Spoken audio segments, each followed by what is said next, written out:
Hello students, welcome to knowledge academy. আমি সোমনাথ, আর আজকে সায়েন্সের একটি মেগা ক্লাস নিয়ে তোমাদের সামনে চলে এসেছি।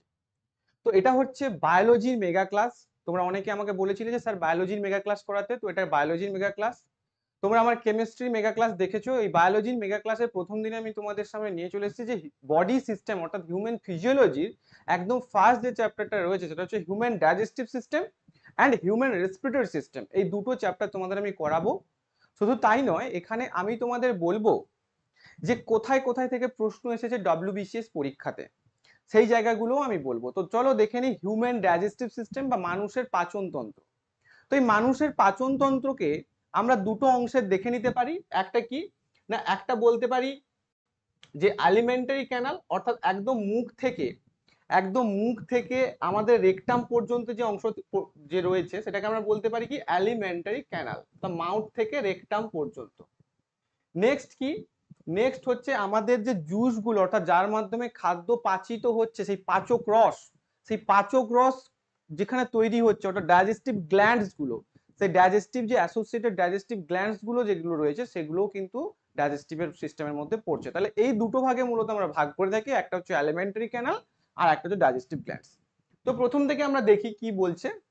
দেখো, প্রথমে যেটা অংশটা রয়েছে সেটা হচ্ছে মাউথ বা মুখ। তোমরা ছবিতে দেখতে পাচ্ছ যে এই যে একদম ফার্স্টের যে অংশটা, এই অংশটা কি, এই অংশটা কিন্তু হচ্ছে মাউথ। অর্থাৎ এই যে অংশটা, এই অংশটা কিন্তু হচ্ছে মুখ। মানে এই যে অংশটা যেখান থেকে খাদ্য গ্রহণ করছি আমরা, এই অংশটা হচ্ছে মাউথ, অর্থাৎ যেখান থেকে আমরা কি করব, খাদ্য গ্রহণ করব।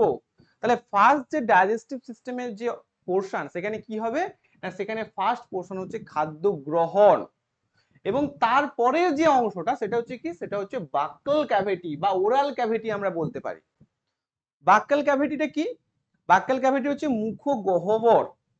মুখগহ্বরের মধ্যে কে কে থাকবে, মুখগহ্বরের মধ্যে ঠোঁট থাকছে, চিক্স থাকবে, টিথ থাকবে, টাং থাকবে, অর্থাৎ জিভ দাঁত এসব নিয়েই কিন্তু মুখগহ্বর তৈরি হয়েছে বা মুখের যে ভেতর। এবং স্যালিভারি গ্ল্যান্ড যেগুলো আছে, স্যালিভারি গ্ল্যান্ড মানে লালা গ্রন্থি। তাহলে লালা গ্রন্থি, দাঁত, জিভ, এগুলো ঠোঁট, এগুলোর প্রত্যেকটা কিসের অংশ, প্রত্যেকটাই বাক্যাল ক্যাভিটি বা মুখগহ্বরের অংশ বা ওরাল ক্যাভিটিও আমরা বলতে পারি। বোঝা গেল? তাহলে বাক্যাল ক্যাভিটি, তাহলে এই যে মুখের যে মধ্যকার যে অংশটা, এটাকে আমরা বলতে পারি বাক্যাল ক্যাভিটি। তাহলে এই বাক্যাল ক্যাভিটির মধ্যে কি কি দেখলাম আমরা, টিথ, লিপস, টাং। তো এইবার আমরা দেখে নেব যে টিথ, দাঁত, দাঁত সম্পর্কে দেখে নেব। আমরা জানি যে দাঁত কি করে, দাঁত খাদ্যকে টুকরো টুকরো করতে সাহায্য করে, অর্থাৎ যে খাবারটা আমরা খাচ্ছি সেই খাবারটাই কি করবে, টুকরো টুকরো অংশে ভাঙবে, তাহলেই কি হবে, সেটা তো ভালোভাবে পাচন হবে। তো এইবার আমরা কি দেখবো, দাঁতরা কয় প্রকার, অর্থাৎ দাঁত কি কি দাঁত রয়েছে সেই দাঁতের ভাগ সম্পর্কে আমরা এখানে জানবো। তো দেখো, এখানে আমাদের মনে রাখতে হবে আমাদের টোটাল, আমরা যে নর্মাল একজন সুস্থ স্বাভাবিক প্রাপ্তবয়স্কের কটা দাঁত থাকে আমরা জানি, সেটা হচ্ছে 32, অর্থাৎ 32টা দাঁত থাকে, রাইট। তো এই যে 32টা, তার মধ্যে প্রতিটা জতে কটা করে, অর্থাৎ ওপরের জতে 16টা এবং নিচের জতে থাকবে 16টা, অর্থাৎ 16 যুক্ত 16 32। এবং কি কি প্রকার দাঁত থাকবে, কি কি প্রকার, একটা হচ্ছে কি, একটাকে আমি বলবো ইনসাইজার, ক্যানাইন, প্রিমোলার, মোলার। বোঝা গেল? কি কি থাকবে, ইনসাইজার, ক্যানাইন, প্রিমোলার এবং মোলার, এই প্রকারের কিন্তু দাঁতগুলো থাকবে। তোমরা এখানে দেখো, একটু লক্ষ্য করো যে এই যে দাঁতগুলো এখানে দেখতে পাচ্ছি আমরা, এগুলো কিন্তু হচ্ছে মোলার, প্রিমোলার, ক্যানাইন, ইনসাইজার। অর্থাৎ আমাদের যে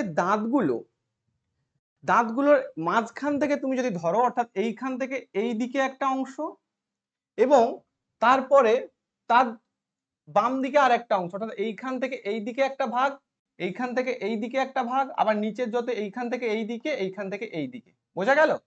এবং সেই যে প্রথমের যে দাঁতটা, সেই প্রথমের দাঁতটার নাম কি হবে, প্রথমের দাঁতটার নাম হচ্ছে ইনসাইজার। যেটা কি করছে, যখন একটা আপেল খাচ্ছি আমরা, সামনের যে বড় বড় যে দাঁতটা থাকে সেটা হচ্ছে ইনসাইজার।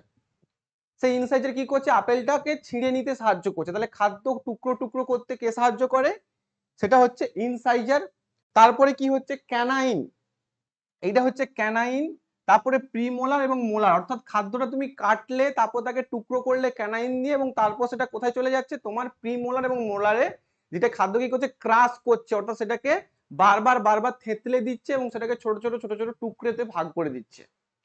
তাহলে সেই যে অংশগুলো কোথায় হচ্ছে না, সেটা কিন্তু আমাদের এই দাঁতগুলো করতে সাহায্য করছে। তাহলে আমরা যদি ডেন্টাল ফর্মুলা দেখি বা কোনটা কটা করে আছে, তাহলে কি দেখবো, দেখবো যে ইনসাইজার রয়েছে দুটো, অর্থাৎ এই দিকে ভাগটা দুটো ভাগ রয়েছে। এই প্রথম ভাগেরটা আমি করছি, ইনসাইজার কটা রয়েছে, দুটো। এটা কিন্তু একটা প্রাপ্তবয়স্ক দেহের, প্রাপ্তবয়স্ক মানুষের দেহে থাকবে দুটো।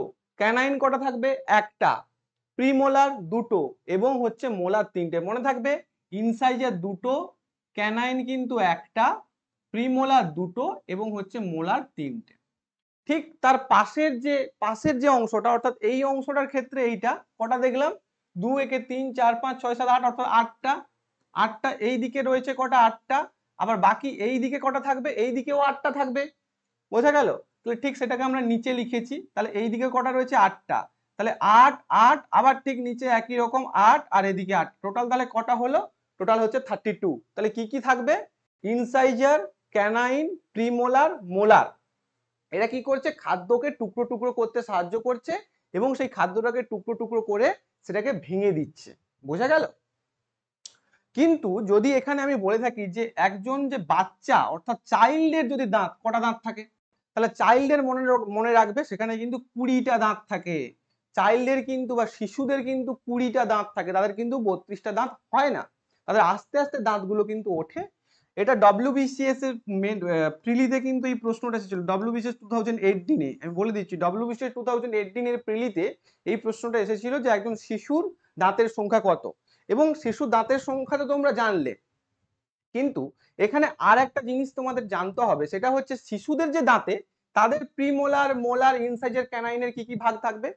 তাদের ক্ষেত্রে দেখো, তাদের ক্ষেত্রে ইনসাইজার তো দুটো থাকবেই, তাদের ক্যানাইন একটা থাকে, কিন্তু তাদের ইনসাইজার, ক্যানাইন, প্রিমোলার কিন্তু কটা থাকছে, প্রিমোলার একটাও থাকবে না। প্রিমোলার হচ্ছে 0 এবং তারপরে মোলার হচ্ছে দুটো, অর্থাৎ 2 একে 3 4 5, 5 5 10 × 2 20। তাহলে বোঝা গেল, তাহলে বাচ্চাদের দাঁতে কোন দাঁত একদম প্রথম তৈরি হয় না, যদি পরীক্ষায় প্রশ্ন পড়ে তাহলে তুমি কি বলবে, তাহলে বলবে প্রিমোলার। প্রিমোলার তাদের তৈরি হয় না, সেটা কত থাকে, সেটা হচ্ছে কিন্তু 0 থাকে। বোঝা গেল? ডেন্টাল ফর্মুলাটা ভালো করে বুঝে নাও, ডেন্টাল ফর্মুলা পরীক্ষায় আসবে এবং আগামী দিনে এগুলো কিন্তু পরীক্ষায় আসতে চলেছে। তোমরা ডেন্টাল ফর্মুলা অনেকে পড়ো না, কিন্তু এটা দেখে নাও, বুঝে নাও ব্যাপারটাকে। বুঝতে পারলে 2 1 2 3 2 1 2 3 × 2, সেখান থেকে হচ্ছে 32 প্রাপ্তবয়স্কদের এবং শিশুদের ক্ষেত্রে হচ্ছে 20। ব্যাস, এই পর্যন্ত যদি বোঝা গিয়ে থাকে তাহলে এবার আমরা কি জানবো, এবার আমরা জানবো জিভ সম্পর্কে, টাং। জিভের ক্ষেত্রে আমরা জানি যে জিভ একটা কি, জিভ একটা হচ্ছে মাস্কিউলার অর্গান।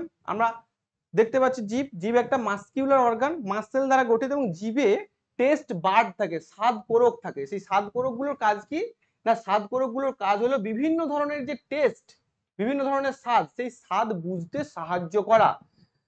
তাহলে কি করছে, টেস্টিং করতে সাহায্য করছে, স্বাদ বুঝতে সাহায্য করছে। আর কি কাজ করে, আমরা যে খাবারটা খাই, মানে খাবারটা যখন গ্রহণ করি তখন জিভ কি করে, স্যালিভারি গ্ল্যান্ড থেকে যে স্যালিভা আসে, লালা আসে, সেটার সঙ্গে খাদ্যটাকে মেশাতে সাহায্য করে। তাহলে সোয়ালিং এ সাহায্য করে, মিক্সিং স্যালিভা অর্থাৎ লালা মিশ্রণে সাহায্য করে।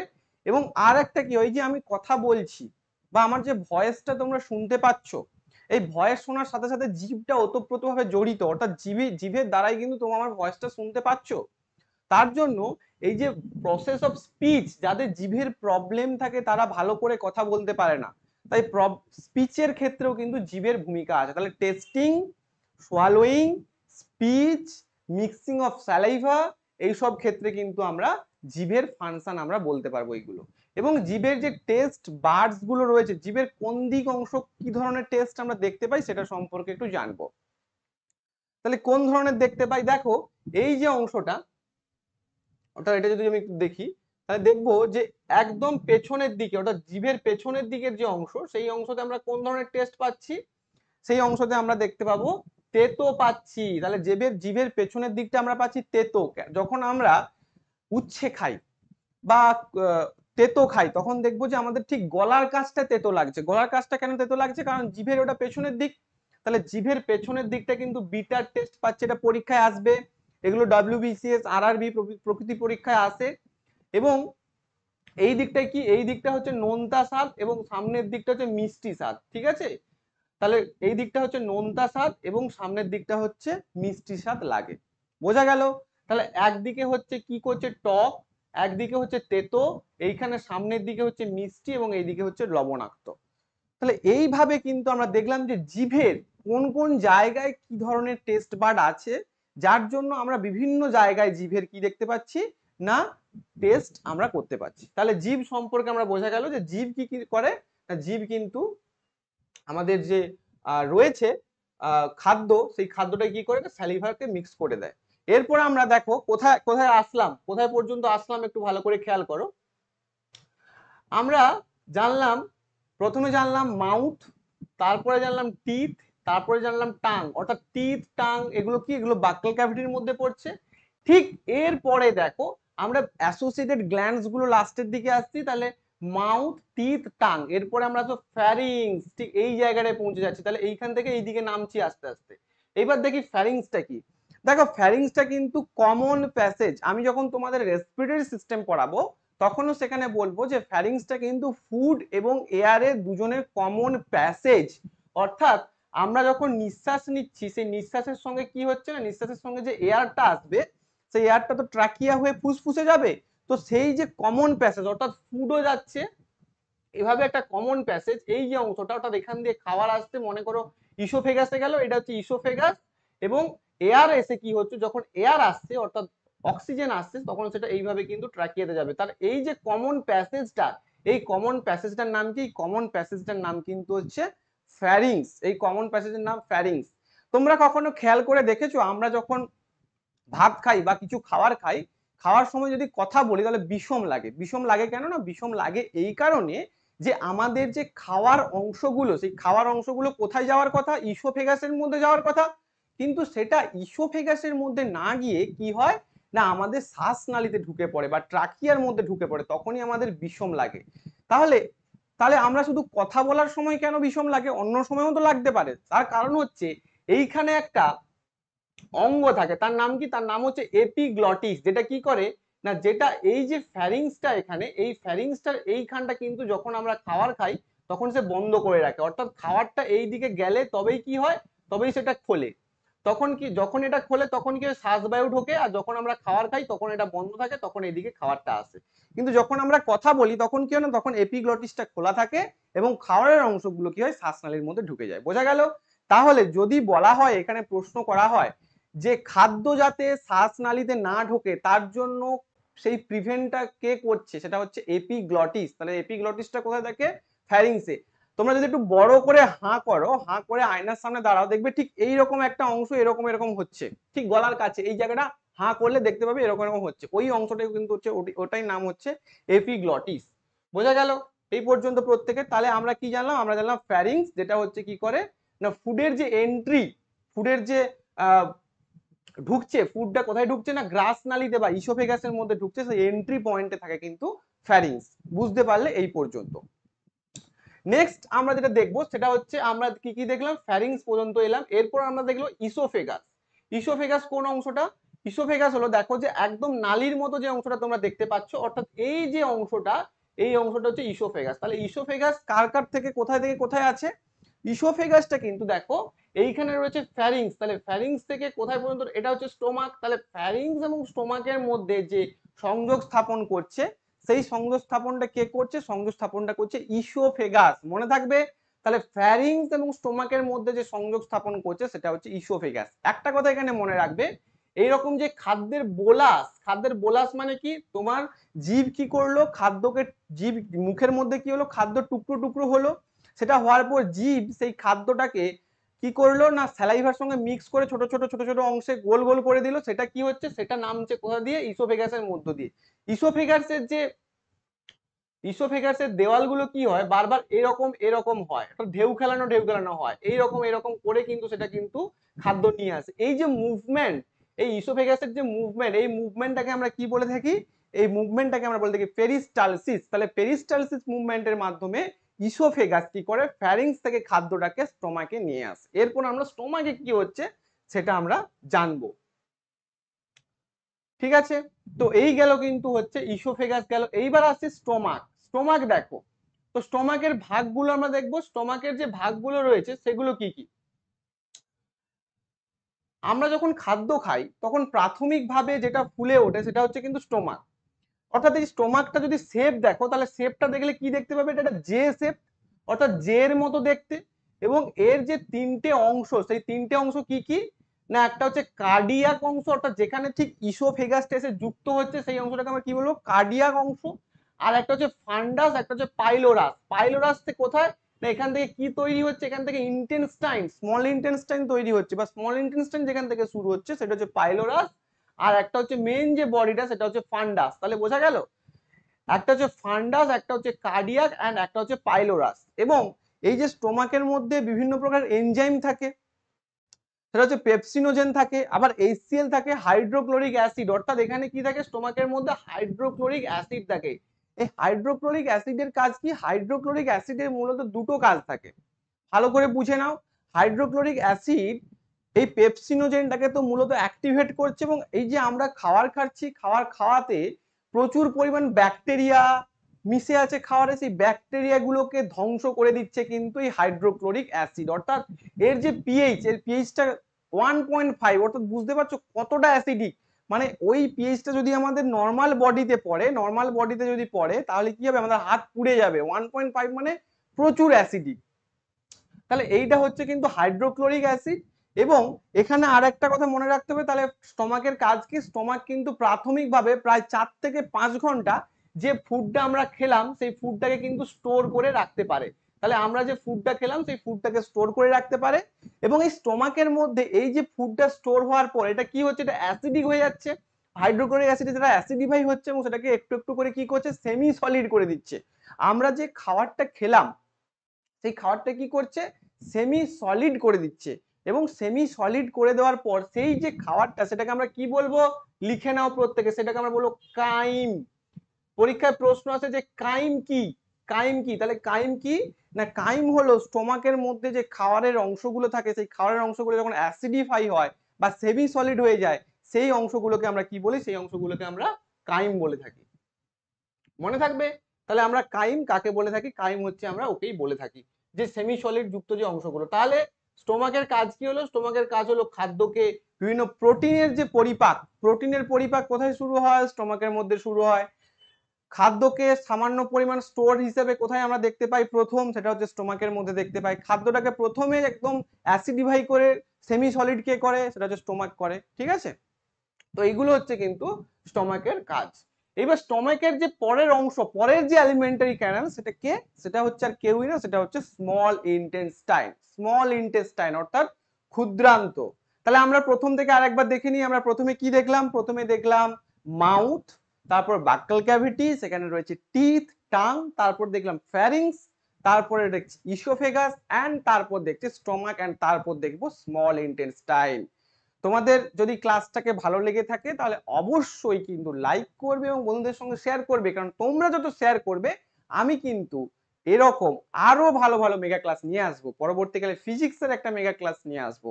আমি আশা করছি তোমরা এই ক্লাসটাকে অবশ্যই 500 লাইকস দেবে। এই 500 লাইকস পেলে আমি নেক্সট একটা আরো বড় ক্লাস তোমাদের সামনে নিয়ে আসবো।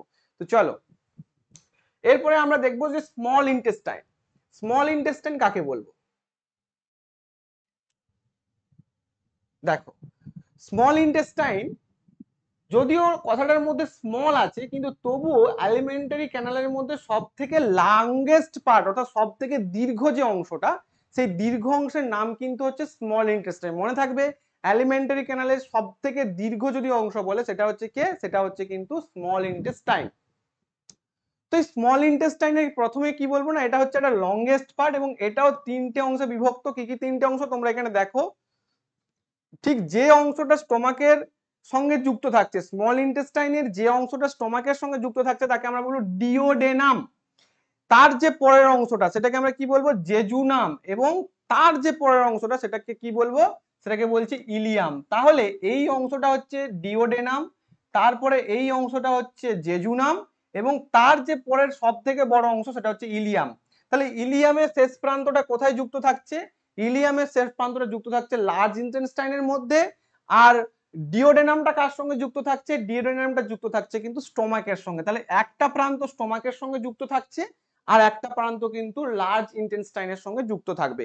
এবং যদি এখানে প্রশ্ন করা হয় যে স্মল ইন্টেস্টাইনের সব থেকে বড় পার্ট কোনটা, স্মল ইন্টেস্টাইনের যে ভাগগুলো রয়েছে তিনটে ভাগ, অর্থাৎ একটা হচ্ছে ডিওডেনাম, একটা হচ্ছে জেজুনাম এন্ড একটা হচ্ছে ইলিয়াম।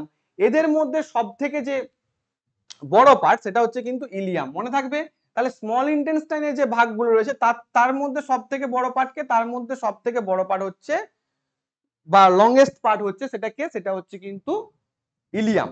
এবং এই স্মল ইন্টেস্টাইনে কি করে কাজ কি, স্মল ইন্টেস্টাইন কিন্তু বিরাট বড় কেন, যাতে কি হয় খাদ্যটা ঘুরে ঘুরে যেতে পারে, তার পাচনটাও সম্পন্ন হয় এবং তার অ্যাবজর্পশন বা শোষণ সেটাও সম্পন্ন হয়। এই স্মল ইন্টেস্টাইনের যে দেওয়ালের মধ্যে, স্মল ইন্টেস্টাইনের দেওয়ালের মধ্যে যে সব থেকে ক্ষুদ্র ক্ষুদ্র কোষগুলো থাকে তাদেরকে আমরা কি বলতে থাকি, বলতে থাকি ভিলি। এই ভিলির কাজ কি না, ভিলির মধ্যে আবার কে থাকে, মাইক্রোভিলি। এই ভিলির কাজ কি, অ্যাবজর্পশন করা, অর্থাৎ খাদ্যকে শোষণ করা, অ্যাবজর্পশন অফ ফুড। তাহলে অ্যাবজর্পশন অফ ফুড কে করছে, সেটা হচ্ছে ভিলি, যেটা কোথায় থাকে, যেটা হচ্ছে স্মল ইন্টেস্টাইনের দেওয়ালের মধ্যে থাকে। বোঝা গেল? তাহলে স্মল ইন্টেস্টাইনে কে থাকে যেটা খাদ্যকে শোষণ করতে সাহায্য করে, সেটা কিন্তু হচ্ছে ভিলি। তোমরা দেখতে পাচ্ছ এই যে অসংখ্য রোয়া থাকে, অর্থাৎ ভিলিটা হচ্ছে এই রকম হয় দেখতে, যেখানে এরকম এরকম এরকম ছোট্ট ছোট্ট ছোট্ট ছোট্ট কি থাকে, ক্যাপিলারি থাকে। এই ক্যাপিলারি গুলো কি করে, খাদ্যগুলোকে শোষণ করে। ঠিক আছে, খাদ্যগুলোকে শোষণ করে। তো এই যে ইনার মিউকোসা, এই মিউকাসের মধ্যে কে থাকে, ইনার মিউকোসার মধ্যে থাকে, এই স্মল ইন্টেস্টাইনে ইনার মিউকোসার মধ্যে থাকে কিন্তু হচ্ছে এই ভিলি গুলো। বোঝা গেল? তাহলে ভিলি কি করে, খাদ্য শোষণে সাহায্য করে, যেটা স্মল ইন্টেস্টাইনের মধ্যে থাকে। আর স্মল ইন্টেস্টাইন হচ্ছে লংগেস্ট পার্ট, কার না, এই যে অ্যালিমেন্টারি ক্যানালের বা হিউম্যান ডাইজেস্টিভ সিস্টেমের মধ্যে লংগেস্ট পার্ট।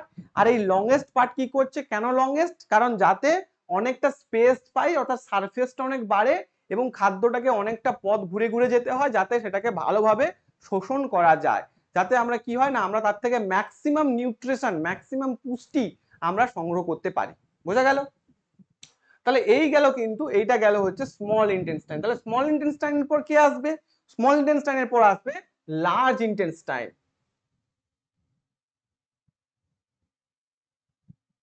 তো এই যে অংশটা তোমরা দেখতে পাচ্ছ এটা হচ্ছে কিন্তু লার্জ ইন্টেস্টাইন। এই যে অংশটা তোমরা দেখতে পাচ্ছ এটা হচ্ছে লার্জ ইন্টেস্টাইন, যার সঙ্গে স্মল ইন্টেস্টাইন যোগ থাকে। এই লার্জ ইন্টেস্টাইনকে আমরা আবার তিন ভাগে ভাগ করে থাকি। কি কি না, একটা হচ্ছে সিকাম, একটা হচ্ছে সিকাম, একটা হচ্ছে কোলন, আর একটা হচ্ছে কিন্তু রেকটাম। কি কি তিনটা অংশে ভাগ করে থাকি আমরা, এই লার্জ ইন্টেস্টাইনকে তিন ভাগে ভাগ করে থাকি। একটা হচ্ছে সিকাম, একটা হচ্ছে কোলন, এই যে পুরো অংশটা এটা হচ্ছে কোলন, আর একটা হচ্ছে কি, একটা হচ্ছে রেকটাম। তাহলে এই তিনটে অংশ তো মূলত আমরা ভাগ করে থাকি। তাহলে সিকাম কি, সিকাম হচ্ছে স্মল পাউচ লাইক স্ট্রাকচার, অর্থাৎ এই যে পাউচ লাইক স্ট্রাকচার আছে যেখানে কে যুক্ত থাকে, যেখানে অ্যাপেন্ডিক্স, অ্যাপেন্ডিসাইটিস নামক একটা যে নিষ্ক্রিয় অঙ্গ যুক্ত থাকে, সেটা কার সঙ্গে যুক্ত থাকে, সেটা লার্জ ইন্টেস্টাইনের সিকামের সঙ্গে যুক্ত থাকে। পরীক্ষায় প্রশ্ন আসে, ডব্লিউবিসিএসও প্রশ্ন এসেছে, এগুলো খেয়াল করে রাখবে। তাহলে এই অংশটার নাম হচ্ছে সিকাম, এই অংশগুলো হচ্ছে নাম হচ্ছে কোলন। এবার কোলনকে আমরা তিনটে ভাগে ভাগ করব। এই যে কোলন, এই কোলনকে আমরা তিনটে ভাগে ভাগ করব। একটা হচ্ছে কি অ্যাসেন্ডিং কোলন, একটা হচ্ছে ট্রান্সভার্স কোলন, আর একটা হচ্ছে ডিসেন্ডিং কোলন। বোঝা গেল? তাহলে অ্যাসেন্ডিং, ট্রান্সভার্স, ডিসেন্ডিং। এবং এখানে রয়েছে কি, আর একটা রয়েছে সিগময়েড কোলন। মূলত তিন ভাগ। আর তারপরে রয়েছে রেকটাম এবং তারপরে রয়েছে অ্যানাস। অর্থাৎ এই লার্জ ইন্টেস্টাইন কি করে, লার্জ ইন্টেস্টাইন যে খাদ্যের যে পুনঃশোষণ, মূলত জল জল এবং কিছু মিনারেলসকে পুনঃশোষণ করে, অ্যাবজর্পশন করে, এবং তারপর যে অপাচ্য অংশ, আনডাইজেস্ট যে ফুডগুলো, সেগুলো শরীর থেকে বের করে দেয় স্টুল আকারে বা মল আকারে, শরীর থেকে বের করে দেয় অ্যানাসের মধ্য দিয়ে। তাহলে আমরা মুখ দিয়ে খাদ্য গ্রহণ করলাম, সেই খাদ্য গ্রহণ করার পর সেটা পাকস্থলিতে এলো, পাকস্থলিতে HCl রয়েছে, তারপর আমরা কি করলো, সেই খাবারটা স্মল ইন্টেস্টাইনের মধ্যে গেল, স্মল ইন্টেস্টাইন থেকে সেটা লার্জ ইন্টেস্টাইনের মধ্যে গেল, এবং আলটিমেট লার্জ ইন্টেস্টাইনের থেকে সেটা রেকটাম এবং অ্যানাসের মধ্যে বেরিয়ে গেল। তাহলে প্রত্যেকটা অর্গানের, অ্যালিমেন্টারি ক্যানালের প্রত্যেকটা অর্গানের কাজ তোমরা বুঝতে পারছো আশা করি। এরপরে আমরা কি দেখবো, এরপরে আমরা ধরো ডাইজেশনটা, ডাইজেশনের কোন এনজাইম কি কাজে লাগছে সেগুলো পরীক্ষায় প্রচুরবার এসেছে, এবং এগুলোই তোমাদের কঠিন মনে হয়, সেগুলো আস্তে আস্তে জানবো। তাহলে ফাংশনটা আমরা এখানে বুঝতে পারলাম যে absorption of water and nutrients and solid waste, solid যে ওয়েস্ট অর্থাৎ মলত্যাগ, মলত্যাগটা কোথা দিয়ে হচ্ছে, মলত্যাগটা কিন্তু রেকটামের মধ্য দিয়েই হচ্ছে। বোঝা গেল? এইবার আমরা সেই গুরুত্বপূর্ণ অংশটায় আসবো, সেটা হচ্ছে ডাইজেস্টিভ গ্ল্যান্ডস এবং কি এবং হচ্ছে ডাইজেশন অফ ফুড। খুব গুরুত্বপূর্ণ অংশ, digestion of food and digestive glands. এই দুটো অংশে আসবো। তো প্রথমে দুটো একসাথেই দেখবো আমরা। তো দেখো প্রথমে যে আমাদের যে খাদ্যর যে ডাইজেশনটা, সেই ডাইজেশনটা কোথা থেকে শুরু হয় সেটা আমাদের জানতে হবে। ডাইজেশনটা কি শুরু হচ্ছে কি স্টোমাক থেকে নাকি মুখ থেকে? অবশ্যই কিন্তু মুখ থেকে। যদি আমরা ফিজিক্যাল ডাইজেশন আর একটা হচ্ছে কেমিক্যাল ডাইজেশন, দুটো ভাগে যদি ভাগ করি, ফিজিক্যাল ডাইজেশন মানে কি? ফিজিক্যাল ডাইজেশন মানে হচ্ছে এই যে খাদ্যকে টুকরো টুকরো করে ভেঙে দিচ্ছে এবং খাদ্যটাকে লালার সঙ্গে বা স্যালিভার সঙ্গে মিক্স করছে জিভ, এবং টুকরো টুকরো করছে দাঁত। তাহলে আমাদের বাক্কাল ক্যাভিটির মধ্যে এটাকে আমরা কি বলবো? এটাকে আমরা বলবো ফিজিক্যাল ডাইজেশন, অর্থাৎ খাদ্যটাকে ভেঙে দিচ্ছে। এবং কেমিক্যাল ডাইজেশনটা হচ্ছে কিসের মাধ্যমে? দেখো এই যে স্যালিভারি গ্ল্যান্ড রয়েছে, স্যালিভারি গ্ল্যান্ড আমাদের হচ্ছে কি স্যালিভারি গ্ল্যান্ড রয়েছে? স্যালিভারি গ্ল্যান্ড রয়েছে মূলত তিন প্রকার রয়েছে। কি কি? একটা হচ্ছে কিন্তু আমরা দেখতে পাচ্ছি, একটা হচ্ছে এই যে সাবম্যান্ডিবুলার, একটা হচ্ছে প্যারোটিড এবং একটা হচ্ছে সাবলিঙ্গুয়াল। তাহলে সাবলিঙ্গুয়ালটা কোথায় থাকছে? দেখো সাবলিঙ্গুয়ালটা ঠিক কিন্তু জিভের নিচে থাকছে। তাহলে এটা পরীক্ষায় প্রশ্ন আসে যে জিভের নিচে কোন প্রকার স্যালিভারি গ্ল্যান্ড থাকে? তাহলে জিভের নিচে কিন্তু হচ্ছে সাবলিঙ্গুয়াল থাকছে। এবং আর একটা কি দেখতে পাচ্ছি, সাবম্যান্ডিবুলারটা ঠিক এই জায়গাটা থাকছে, এবং প্যারোটিড গ্ল্যান্ডটা ঠিক কানের গোড়ার কাছে থাকছে। এই যে অংশটা, এগুলো হচ্ছে প্যারোটিড গ্ল্যান্ডটা থাকছে, এবং প্রত্যেকটা কিন্তু এক জোড়া করে থাকে, এবং এইগুলো হচ্ছে কিন্তু স্যালিভারি গ্ল্যান্ড। তাহলে বোঝা গেল এইগুলো কিন্তু হচ্ছে স্যালিভারি গ্ল্যান্ড। থ্রি পেয়ার, তিনটে পেয়ার থাকে, থ্রি পেয়ার অফ কিন্তু স্যালিভারি গ্ল্যান্ড। এবং এরা কি করে? এরা যে এনজাইম গুলো, এরা খাদ্যের ডাইজেশনের জন্য যে এনজাইম গুলো ক্ষরণ করে, সেটা কি? Salivary amylase. এইটা খুব গুরুত্বপূর্ণ, এটা আমি দাগ দিয়ে রাখলাম। কেন দাগ দিয়ে রাখলাম আমি তোমাকে বলছি। Salivary amylase, ptyalin and lysozyme. তাহলে এই তিন প্রকার কিন্তু কি করে? এই তিন প্রকার এনজাইম এরা ক্ষরণ করে। কারা ক্ষরণ করে? স্যালিভারি গ্ল্যান্ড, যেটা কোথায় রয়েছে? একটা হচ্ছে প্যারোটিড গ্ল্যান্ড, একটা হচ্ছে সাবম্যান্ডিবুলার গ্ল্যান্ড, অ্যান্ড একটা হচ্ছে সাবলিঙ্গুয়াল গ্ল্যান্ড। এই তিনটে পেয়ার গ্ল্যান্ড কিন্তু কি করে না স্যালিভারি অ্যামাইলেজ, প্যাটাইলিন, লাইসোজাইম। পরীক্ষায় প্রশ্ন আসবে যে মুখের মধ্যে কোন ধরনের এনজাইম ক্ষরিত হয়, বহুবার প্রশ্ন এসেছে এবং আগামী দিনে এখান থেকে কিন্তু প্রশ্ন আসবে, তাই ভালো করে দেখো। তাহলে আমরা কি জানলাম? আমরা জানলাম যে স্যালিভারি যে গ্ল্যান্ড গুলো, সেই স্যালিভারি গ্ল্যান্ডের মধ্যে কোন কোন প্রকার এনজাইম থাকে সেইগুলো আমরা কিন্তু এখানটা জানলাম। এইবার জানবো যে মুখের মধ্যে যে ডাইজেশনটা হচ্ছে সেটা কি হচ্ছে। দেখো মুখের মধ্যে আমরা যখন কার্বোহাইড্রেট খাচ্ছি, সেই কার্বোহাইড্রেট থাকে কি? কার্বোহাইড্রেট থাকে স্টার্চ। সেই স্টার্চটা এই যে অ্যামাইলেজ, যে অ্যামাইলেজটা স্যালিভারি গ্ল্যান্ড থেকে ক্ষরিত হচ্ছিল, বা স্যালিভারি অ্যামাইলেজ যাকে আমরা বলছি, সেই স্যালিভারি অ্যামাইলেজ কি করছে? স্যালিভারি অ্যামাইলেজ স্টার্চটাকে মাল্টোজে রূপান্তরিত করছে। তাহলে ডাইজেশনটা কোথা থেকে স্টার্ট হলো? কেমিক্যাল ডাইজেশন অবশ্যই কিন্তু মাউথ থেকে। তাহলে মাউথে কে থাকে? স্যালিভারি অ্যামাইলেজ থাকে। সেই স্যালিভারি অ্যামাইলেজ কি করছে? স্টার্চকে, অর্থাৎ কার্বোহাইড্রেটের মধ্যে যেটা রয়েছে স্টার্চ, সেটা কি করছে? মাল্টোজে পরিণত করছে, অর্থাৎ সিম্পল কার্বোহাইড্রেটে পরিণত করছে। তাহলে এইখানে আমরা দেখতে পেলাম এটা কোথায় হচ্ছে? এটা মুখের মধ্যে হচ্ছে। তাহলে এই গেল কিন্তু মুখের মধ্যে কিন্তু শুধু এটুকুই হয়, আর বিশেষ কিছু হয় না। এইবার আমরা কি দেখবো? এবার আমরা দেখবো গ্যাস্ট্রিক গ্ল্যান্ড। গ্যাস্ট্রিক গ্ল্যান্ডটা কোথায় থাকবে তাহলে? গ্যাস্ট্রিক গ্ল্যান্ডটা অবশ্যই কিন্তু থাকবে আমাদের স্টমাকের মধ্যে। তাহলে গ্ল্যান্ডস অফ স্টমাক, অর্থাৎ আমাদের যে পাকস্থলীর যে গ্ল্যান্ড গুলো রয়েছে তাকে আমরা কিন্তু বলবো গ্যাস্ট্রিক গ্ল্যান্ড আমরা বলবো।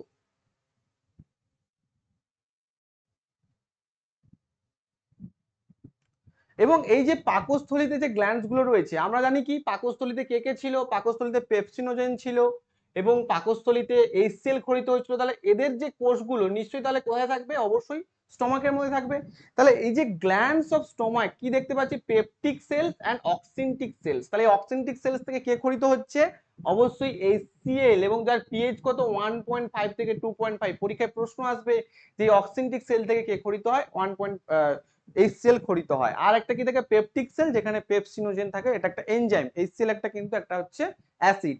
এবং এছাড়াও এখানে থাকবে এই যে মিল্ক, অর্থাৎ গরুর দুধ বা কাউ মিল্ক, সেটা কোথায় কোথায় হজম হয়? সেটা হচ্ছে রেনিন থাকে। কাউ মিল্ক কি হয়? রেনিন নামক একটা এনজাইম থাকে, যেটা আমাদের পাকস্থলীতে থাকে। আমি কি বললাম? রেনিন।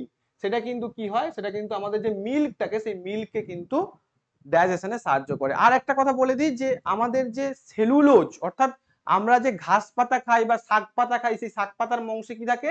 তাদের যে সেল ওয়াল গুলো সেলুলোজ দিয়ে তৈরি হয়। সেই সেলুলোজ পাচন করার যে ডাইজেশন যে জুস বা গ্যাস্ট্রিক জুস বলো বা কোনো প্রকার জুস কিন্তু থাকে না, তাই সেলুলোজ কিন্তু আমাদের ডাইজেস্টিভ সিস্টেম কিন্তু কি করতে পারে না, না ডাইজেস্ট করতে পারে না। তাহলে আমাদের শরীরে সেলুলোজ কিন্তু ডাইজেশন হয় না, এটা মনে রাখবে, যেটা কিন্তু অন্যান্য প্রাণীর দিয়ে যেমন কাউ বা ইত্যাদির দেহে কিন্তু সেটা থাকে এবং তারা সেটা পরিপাক করতে পারে বা তারা সেটা হজম করতে পারে। এই গেল গ্যাস্ট্রিক গ্ল্যান্ড। এইবার স্টমাকের মধ্যে কি দেখতে পাবো, স্টমাকের মধ্যে আমরা দেখতে পাবো যে কি কি রয়েছে। দেখো এই যে পেপসিনোজেন, এই পেপসিনোজেন এইচসিএল এর মধ্যে থেকে কি হচ্ছে, পেপসিন তৈরি করছে। অর্থাৎ এই যে পেপসিনোজেনকে অ্যাক্টিভ কে করবে, পেপসিনোজেনকে কিন্তু অ্যাক্টিভ করবে এইচসিএল। মাথায় রাখো, পরীক্ষায় প্রশ্ন আসে পেপসিনোজেন এইচসিএল এর উপস্থিতিতে অ্যাক্টিভ ফর্মে যাচ্ছে, অর্থাৎ কি অ্যাক্টিভ ফর্মটা কি, পেপসিন। এবং পেপসিন কি করছে না, প্রোটিনটাকে পেপসিন কি করছে, পেপটোনে রূপান্তরিত করছে। তাহলে প্রোটিন পরিপাক স্টার্ট হলো কোথায়, প্রোটিন পরিপাক স্টার্ট হলো কিন্তু স্টোমাকের মধ্যে। মনে থাকবে, প্রোটিন পরিপাক স্টার্ট হলো স্টোমাকের মধ্যে, এইচসিএল কি করছে, পেপসিনোজেনকে পেপসিনে রূপান্তরিত করলো। এবং এই যে প্রোটিনটাকে পেপসিন কি করলো, পেপটোনে রূপান্তরিত করলো। কাউ মিল্কের ডাইজেশন হচ্ছে স্টোমাকের মধ্যে, কিন্তু সেলুলোজের ডাইজেশন হচ্ছে না। মনে থাকে যেন, কাউ মিল্কের ডাইজেশন হলেও সেলুলোজের ডাইজেশন হচ্ছে না।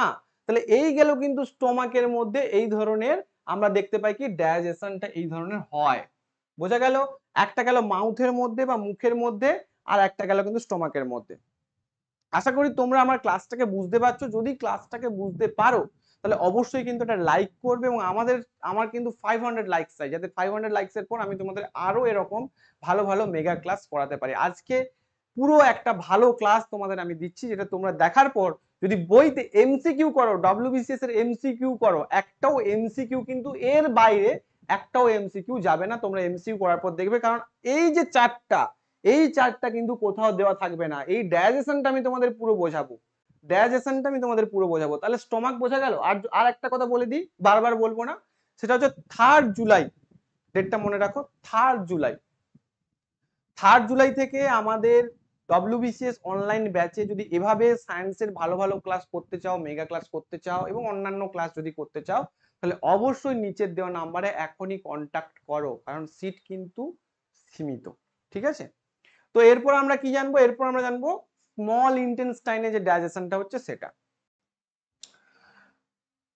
স্মল ইন্টেস্টাইনের ডাইজেশনের আগে আমরা এখানে লিভার সম্পর্কে জেনে নিই। দেখো লিভার একটা কিন্তু অ্যাসোসিয়েটেড ডাইজেস্টিভ গ্ল্যান্ড, মনে থাকবে, লিভার একটা অ্যাসোসিয়েটেড ডাইজেস্টিভ গ্ল্যান্ড। আমরা প্রথমে কি জানলাম, স্যালিভারি গ্ল্যান্ড, তারপরে আমরা জানবো কি না লিভার। তো এই দেখো লিভার থেকে কি আসে না, লিভার কিন্তু বাইল প্রোডাকশন করে। লিভার একটা মনে রাখবে যে এটা কিন্তু largest gland in the body. এটা কি, এটা হচ্ছে লার্জেস্ট গ্ল্যান্ড আমাদের যে বডি রয়েছে, তার সব থেকে বড় গ্ল্যান্ডটা কি, সব থেকে বড় গ্ল্যান্ডটা কিন্তু হচ্ছে এই লিভার। তাহলে এই যে লিভার, এই লিভারের প্রথম ফাংশন কি, প্রথম ফাংশন হচ্ছে বাইল। বাইল মানে কি, পিত্ত। পিত্ত, যেটা আমাদের খাদ্য হজমে সাহায্য করছে। কিভাবে সাহায্য করছে সেটা স্মল ইন্টেস্টাইন ডাইজেশনটা পড়াচ্ছি তোমাদের। তাহলে এইটা দেখতে পাচ্ছ, এইটা এই অংশটা কি, এই অংশটা হচ্ছে গল ব্লাডার। গল ব্লাডারে কি হয়, এই যে পিত্তটা এখানে তৈরি হলো, সেই পিত্তটা সাময়িক এসে কিন্তু কি এখানে জমা হয়। অনেকে দেখবে গল ব্লাডার অপারেশন হয়, তাদের ক্ষেত্রে কি হয়, তাদের ক্ষেত্রে গল ব্লাডারটা কেটে বাদ দেওয়া হয়। তাহলে বাইল প্রোডাকশন কোথায় হয়, বাইল প্রোডাকশনটা মনে রাখবে লিভারের মধ্যে হয়। বাইলটা কি, বাইলটা হচ্ছে পিত্ত। তাহলে এই যে বাইলটা, বাইল কি করে না, বাইল হচ্ছে বাইল জুসটা সিক্রেট করে এবং স্টোর হচ্ছে কোথায়, গল ব্লাডারের মধ্যে। এর পিএইচ কত, এর পিএইচ হচ্ছে 7.6। এবং এই বাইলটার কাজ কি, এই বাইলটার কাজ হচ্ছে ফ্যাটটাকে ফ্যাটি অ্যাসিডে পরিণত করছে, অর্থাৎ ফ্যাটটাকে ভেঙে দিচ্ছে। তাহলে ফ্যাট ভাঙতে সাহায্য কে করছে, ফ্যাট ভাঙতে সাহায্য করছে বাইল। এবং বাইলটা প্রোডাকশন কোথায় হচ্ছে, বাইলের প্রোডাকশন হচ্ছে কিন্তু লিভারের মধ্যে। মনে থাকবে, বাইলের প্রোডাকশন হচ্ছে কিন্তু লিভারের মধ্যে। গল ব্লাডার হয়ে কোথায় এসে পড়ছে, তাহলে বাইলটা কোথায় আসছে, বাইলটা এটা কে, এটা হচ্ছে স্মল ইন্টেস্টাইন। তাহলে বাইল জুসটা কোথায় এসে পড়ছে, স্মল ইন্টেস্টাইনের মধ্যে। পরীক্ষায় প্রশ্ন আসবে যে বাইল জুসটা কোথায় গিয়ে কোথায় আসছে, small intestine, stomach, large intestine নাকি ইসোফেগাস। উত্তর কি হয়ে যাবে, স্মল ইন্টেস্টাইন। বাইল প্রোডাকশন কোথায় হচ্ছে, লিভারের মধ্যে হচ্ছে। এবং তারপরের যে ফাংশনটা দেখো, তারপরে ফাংশনটা হচ্ছে গ্লাইকোজেনেসিস। খুব গুরুত্বপূর্ণ একটা ফাংশন। গ্লাইকোজেনেসিস কি না, কনভার্সন অফ এক্সেস গ্লুকোজ। অর্থাৎ এই যে আমরা খাবার খাচ্ছি তাতে কি হচ্ছে না, খাবারের যে গ্লুকোজ, গ্লুকোজ তো রয়েছে, গ্লুকোজ মানে সিম্পল যে কার্বোহাইড্রেট, সেই কার্বোহাইড্রেট আমাদের ব্লাডে মিশছে, তাহলে ব্লাডে যদি বেশি কার্বোহাইড্রেট হয়ে যায় তাহলে আমাদের কি দেখা যাবে, আমাদের সুগার বা ডায়াবেটিস দেখা যাবে।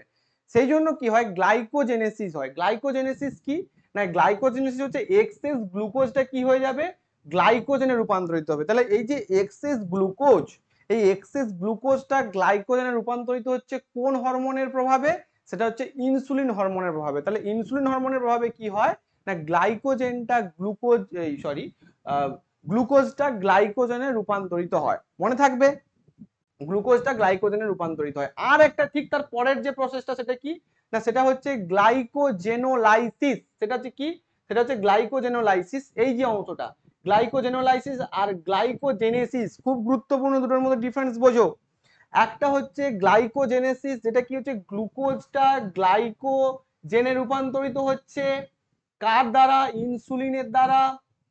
গ্লাইকোজেনোলাইসিসে কি হচ্ছে, গ্লাইকোজেনটা আবার গ্লুকোজে পরিণত হচ্ছে গ্লুকাগনের দ্বারা। ভালো করে খেয়াল করো, বোঝা গেল? অর্থাৎ কেন দরকার, মনে করো আমাদের ব্লাডে প্রচুর পরিমাণে গ্লুকোজ হয়ে গেছে, সেটাই কি হবে, প্রচুর পরিমাণে গ্লুকোজ হলে কি হবে না, ডায়াবেটিস রোগ দেখা যাবে আমাদের শরীরে। তার জন্য কি হয়, সেটাকে আমাদের গ্লাইকোজেনের কিসে পরিণত করা হলো, সেটাকে গ্লাইকোজেনের পরিণত করা হলো কোথায় হলো, লিভার সেলের মধ্যে। হেল্প কে করলো, ইনসুলিন। আবার গ্লুকোজটাও শরীরে দরকার এনার্জির জন্য। মনে করো আমাদের যদি এনার্জি না থাকে, আমরা মিষ্টি জল খাই, গ্লুকোজ খাই, কেন খাই না, কারণ আমাদের গ্লুকোজের অভাব পড়ে যায়। গ্লুকোজের যদি অভাব পড়ে তাহলে আবার কি হবে, গ্লাইকোজেনটাকে গ্লুকোজে পরিণত করতে হবে। তাহলে সেই গ্লাইকোজেনটাকে গ্লুকোজে পরিণত করার যে পদ্ধতিটার নাম, সেটার নাম কি, গ্লাইকোজেনোলাইসিস। সেটা হেল্প করছে কে, সেটা করার জন্য কোন হরমোন, গ্লুকাগন। এবং এই যে ইনসুলিন এবং গ্লুকাগন, এই ইনসুলিন এবং গ্লুকাগন কোথা থেকে খরিত হচ্ছে, প্যানক্রিয়াস থেকে। মনে থাকবে, ইনসুলিন এবং গ্লুকাগন কোথা থেকে খরিত হচ্ছে, প্যানক্রিয়াস থেকে খরিত হয় বা অগ্নাশয় থেকে খরিত হয় ইনসুলিন এবং গ্লুকাগন। এই গেল গ্লাইকোজেনেসিস আর হচ্ছে গ্লাইকোজেনোলাইসিস। আর একটা কাজ কি, আর একটা কাজ হচ্ছে সিক্রেশন অফ হেপারিন। হেপারিন কে, এই যে আমাদের যে ব্লাড ভেসেলস অর্থাৎ শিরা ধমনী, এই শিরা ধমনীর মধ্যে ভেবে দেখেছো কি, কখনো কিন্তু ব্লাড কোয়াগুলেট হয় না। এই ব্লাড যে কোয়াগুলেট হয় না, কেন হয় না, কারণ সেখানে হেপারিন নামক একটি অ্যান্টি কোয়াগুলেন্ট পদার্থ থাকে। তাই সেখানে কিন্তু আমাদের ব্লাডটা কোয়াগুলেট হয় না। আর যাদের কোয়াগুলেট হয় তাদের কি হবে, হার্ট অ্যাটাক হয়ে যাবে, তাই না, স্ট্রোক হয়ে যাবে। তো এই জন্য সেই যে অ্যান্টি কোয়াগুলেন্ট হেপারিন, যেটাকে রক্ত বাহের মধ্যে রক্ত তঞ্চনে বাধা দেবে, সেইটার নাম হচ্ছে হেপারিন, যেটা কোথায় তৈরি হয়, এই যে লিভারের মধ্যে তৈরি হয়, মনে থাকবে। আর একটা কি করছে না, সিক্রেশন অফ এনজাইমস, কিছু এনজাইম সিক্রেশন করছে, কিছু এনজাইম স্খলন করছে। আর ফ্যাট, ভিটামিন, ওয়াটার, এইগুলোর কিন্তু স্টোরেজ হিসেবে কাজ করছে। তাহলে কটা কাজ আমরা দেখলাম, যে bile production, glycogenesis, glycogenolysis, enzyme secretion, heparin প্রস্তুত করছে যেটা একটা অ্যান্টিকোয়াগুলেন্ট, আর হচ্ছে এনজাইম সিক্রেশন করছে এবং খাদ্যকে স্টোর করছে, স্টোর করতে সাহায্য করছে। তো এই গেল কিন্তু লিভারের হচ্ছে কাজ। তাহলে আমরা লিভারের কাজ জেনে নিলাম। এইবার যে স্মল ইন্টেস্টাইনের মধ্যে যে ডাইজেশন হচ্ছে সেটা জানি, প্যারালাল করে করে পড়ছি। দেখো প্যারালাল পড়লে কি হয়, লিভার একটা ডাইজেস্টিভ গ্ল্যান্ড, তার সঙ্গে সঙ্গে আমি স্মল ইন্টেস্টাইন এলিমেন্টারি ক্যানালের মধ্যে যে ডাইজেশনটা হচ্ছে সেটা দেখছি, তাহলে বুঝতে সুবিধা হবে আমাদের। এইবার চলে আসো এই দিকে, এইবার দেখবো আমরা কি হচ্ছে ডাইজেশনটা কার মধ্যে, স্মল ইন্টেস্টাইনের মধ্যে। দেখো স্মল ইন্টেস্টাইনের মধ্যে কিন্তু বিভিন্ন প্রকার এনজাইমস চলে আসে। তিন প্রকার মূলত এনজাইম স্মল ইন্টেস্টাইনের মধ্যে আসে, ভালো করে খেয়াল করবে, খুব গুরুত্বপূর্ণ। প্রথম প্রকার হচ্ছে বাইল, তো আসছে, পিত্ত, যেটা কোথায় প্রস্তুত হয়েছে, যেটা প্রস্তুত হয়েছে কিন্তু লিভারের মধ্যে। দ্বিতীয় প্রকার আসছে প্যানক্রিয়াটিক জুস, প্যানক্রিয়াটিক জুস, যেটা কোথায় প্রস্তুত হচ্ছে, যেটা হচ্ছে প্যানক্রিয়াসে প্রস্তুত হচ্ছে বা অগ্নাশয়ে প্রস্তুত হচ্ছে। তৃতীয় হচ্ছে কিন্তু ইন্টেস্টিনাল জুস।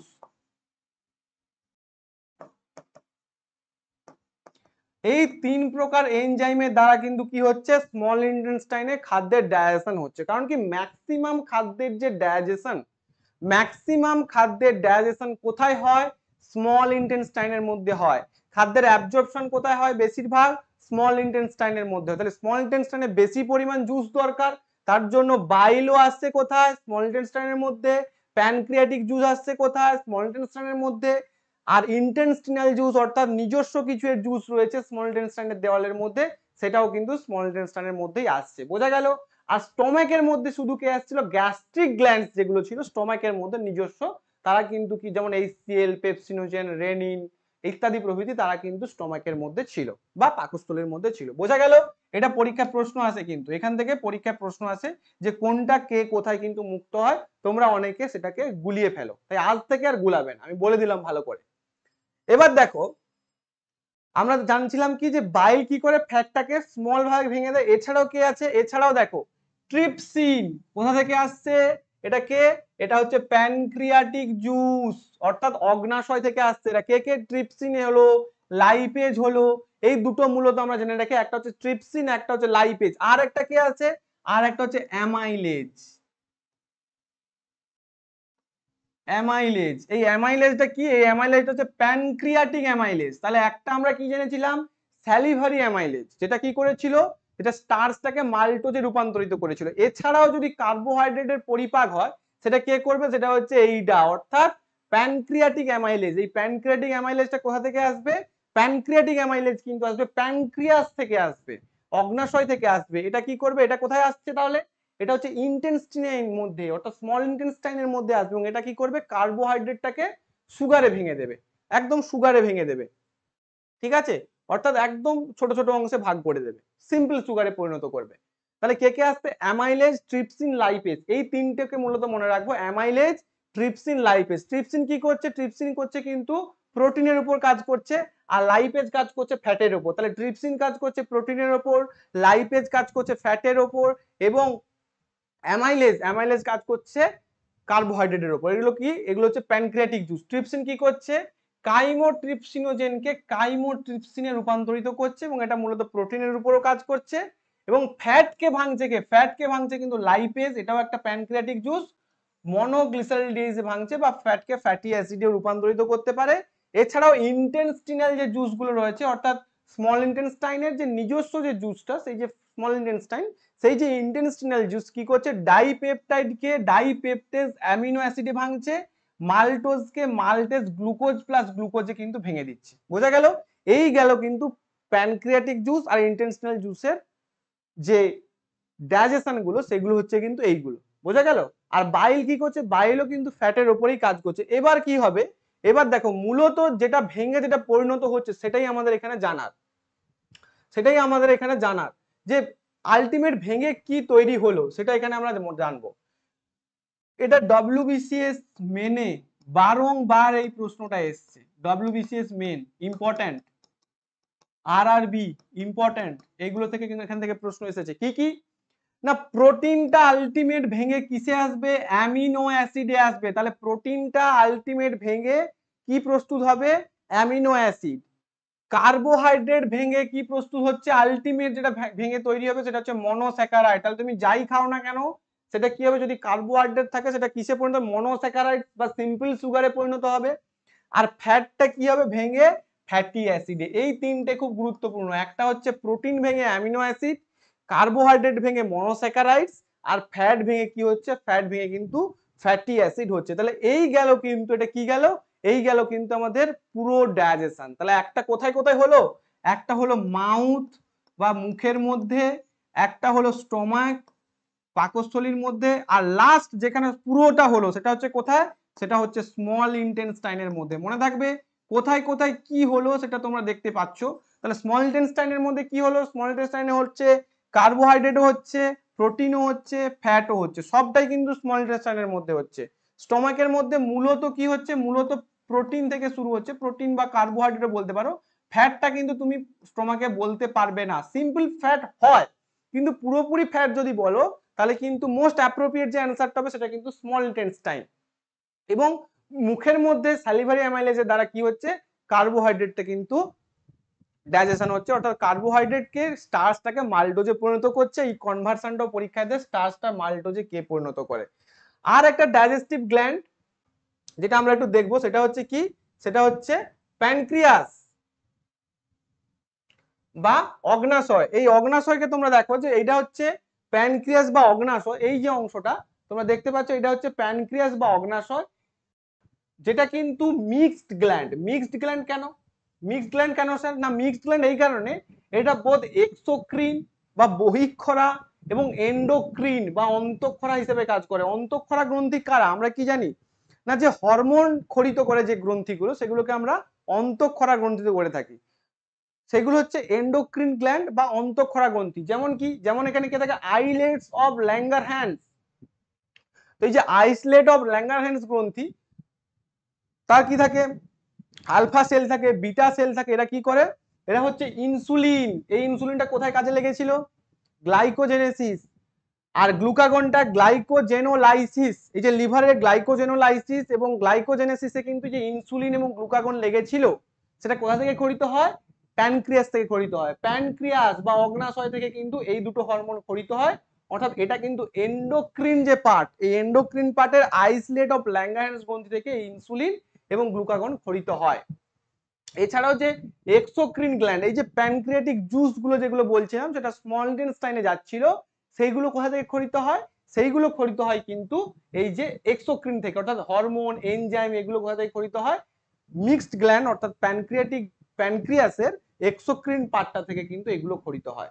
আর এছাড়াও ইন্টেস্টিনাল যে গ্ল্যান্ডস গুলো রয়েছে, তোমরা তো জানো যে আমি বলেছিলাম যে ইন্টেস্টাইনের, স্মল ইন্টেস্টাইনের দেওয়ালে যে সমস্ত গ্ল্যান্ডস গুলো থাকে তাকে আমরা কি বলবো? তাকে আমরা বলবো ইন্টেস্টিনাল গ্ল্যান্ডস। তাহলে মূলত গ্ল্যান্ডস কি কি জানলাম আমি আরেকবার বলে দিই। গ্ল্যান্ডস কি কি জানলাম? তাহলে একটা গ্ল্যান্ডস জানলাম, সেটা হচ্ছে যে একটা মুখের মধ্যে থাকে, সেটা হচ্ছে স্যালিভারি, তাই তো। আর একটা কি থাকে? আর একটা থাকে হচ্ছে গ্যাস্ট্রিক, যেটা পাকস্থলীর মধ্যে থাকছে। আর তার 3 নম্বর কি? 3 নম্বর হচ্ছে লিভার কে তৈরি হচ্ছে? বাইল। 4 নম্বর হচ্ছে প্যানক্রিয়াস। আর স্মল ইন্টেস্টাইন তো একদিকে অ্যালিমেন্টারি ক্যানাল এবং ওর দেওয়ালের মধ্যে ইন্টেস্টাইনাল জুস। তাহলে এইগুলো হচ্ছে কিন্তু digestive gland, salivary gland, gastric gland, liver এবং প্যানক্রিয়াস। মনে থাকবে, এইগুলো হচ্ছে কিন্তু ডাইজেস্টিভ গ্ল্যান্ড। তাহলে কি হলো? ডাইজেশন হয়ে গেল। ডাইজেশন হলে তো হবে না, এবার যে কার্বোহাইড্রেট তৈরি হলো, প্রোটিন হলো, অ্যামিনো অ্যাসিড হলো, ফ্যাটি অ্যাসিড হলো, এগুলো কি কি করতে হবে? এগুলোকে অ্যাবজর্পশন করতে হবে। অ্যাবজর্পশন করার পর কি হবে? অ্যাসিমিলেশন হবে, অ্যাসেম্বল হবে। অ্যাসেম্বল মানে কি? নির্দিষ্ট টার্গেটে পাঠানো, অর্থাৎ বিভিন্ন সেলে সেলে পাঠানো, সেলে সেলে পাঠানো। তারপর সেখান থেকে কি হবে? এনার্জি হবে। এনার্জি রিলিজ কে করবে? রেসপিরেশন হবে। রেসপিরেশনটাও আজকে তোমাদের পড়াবো, তাই ক্লাসটিকে অবশ্যই কিন্তু লাইক করবে। অ্যাবজর্পশন কি করে হবে দেখো।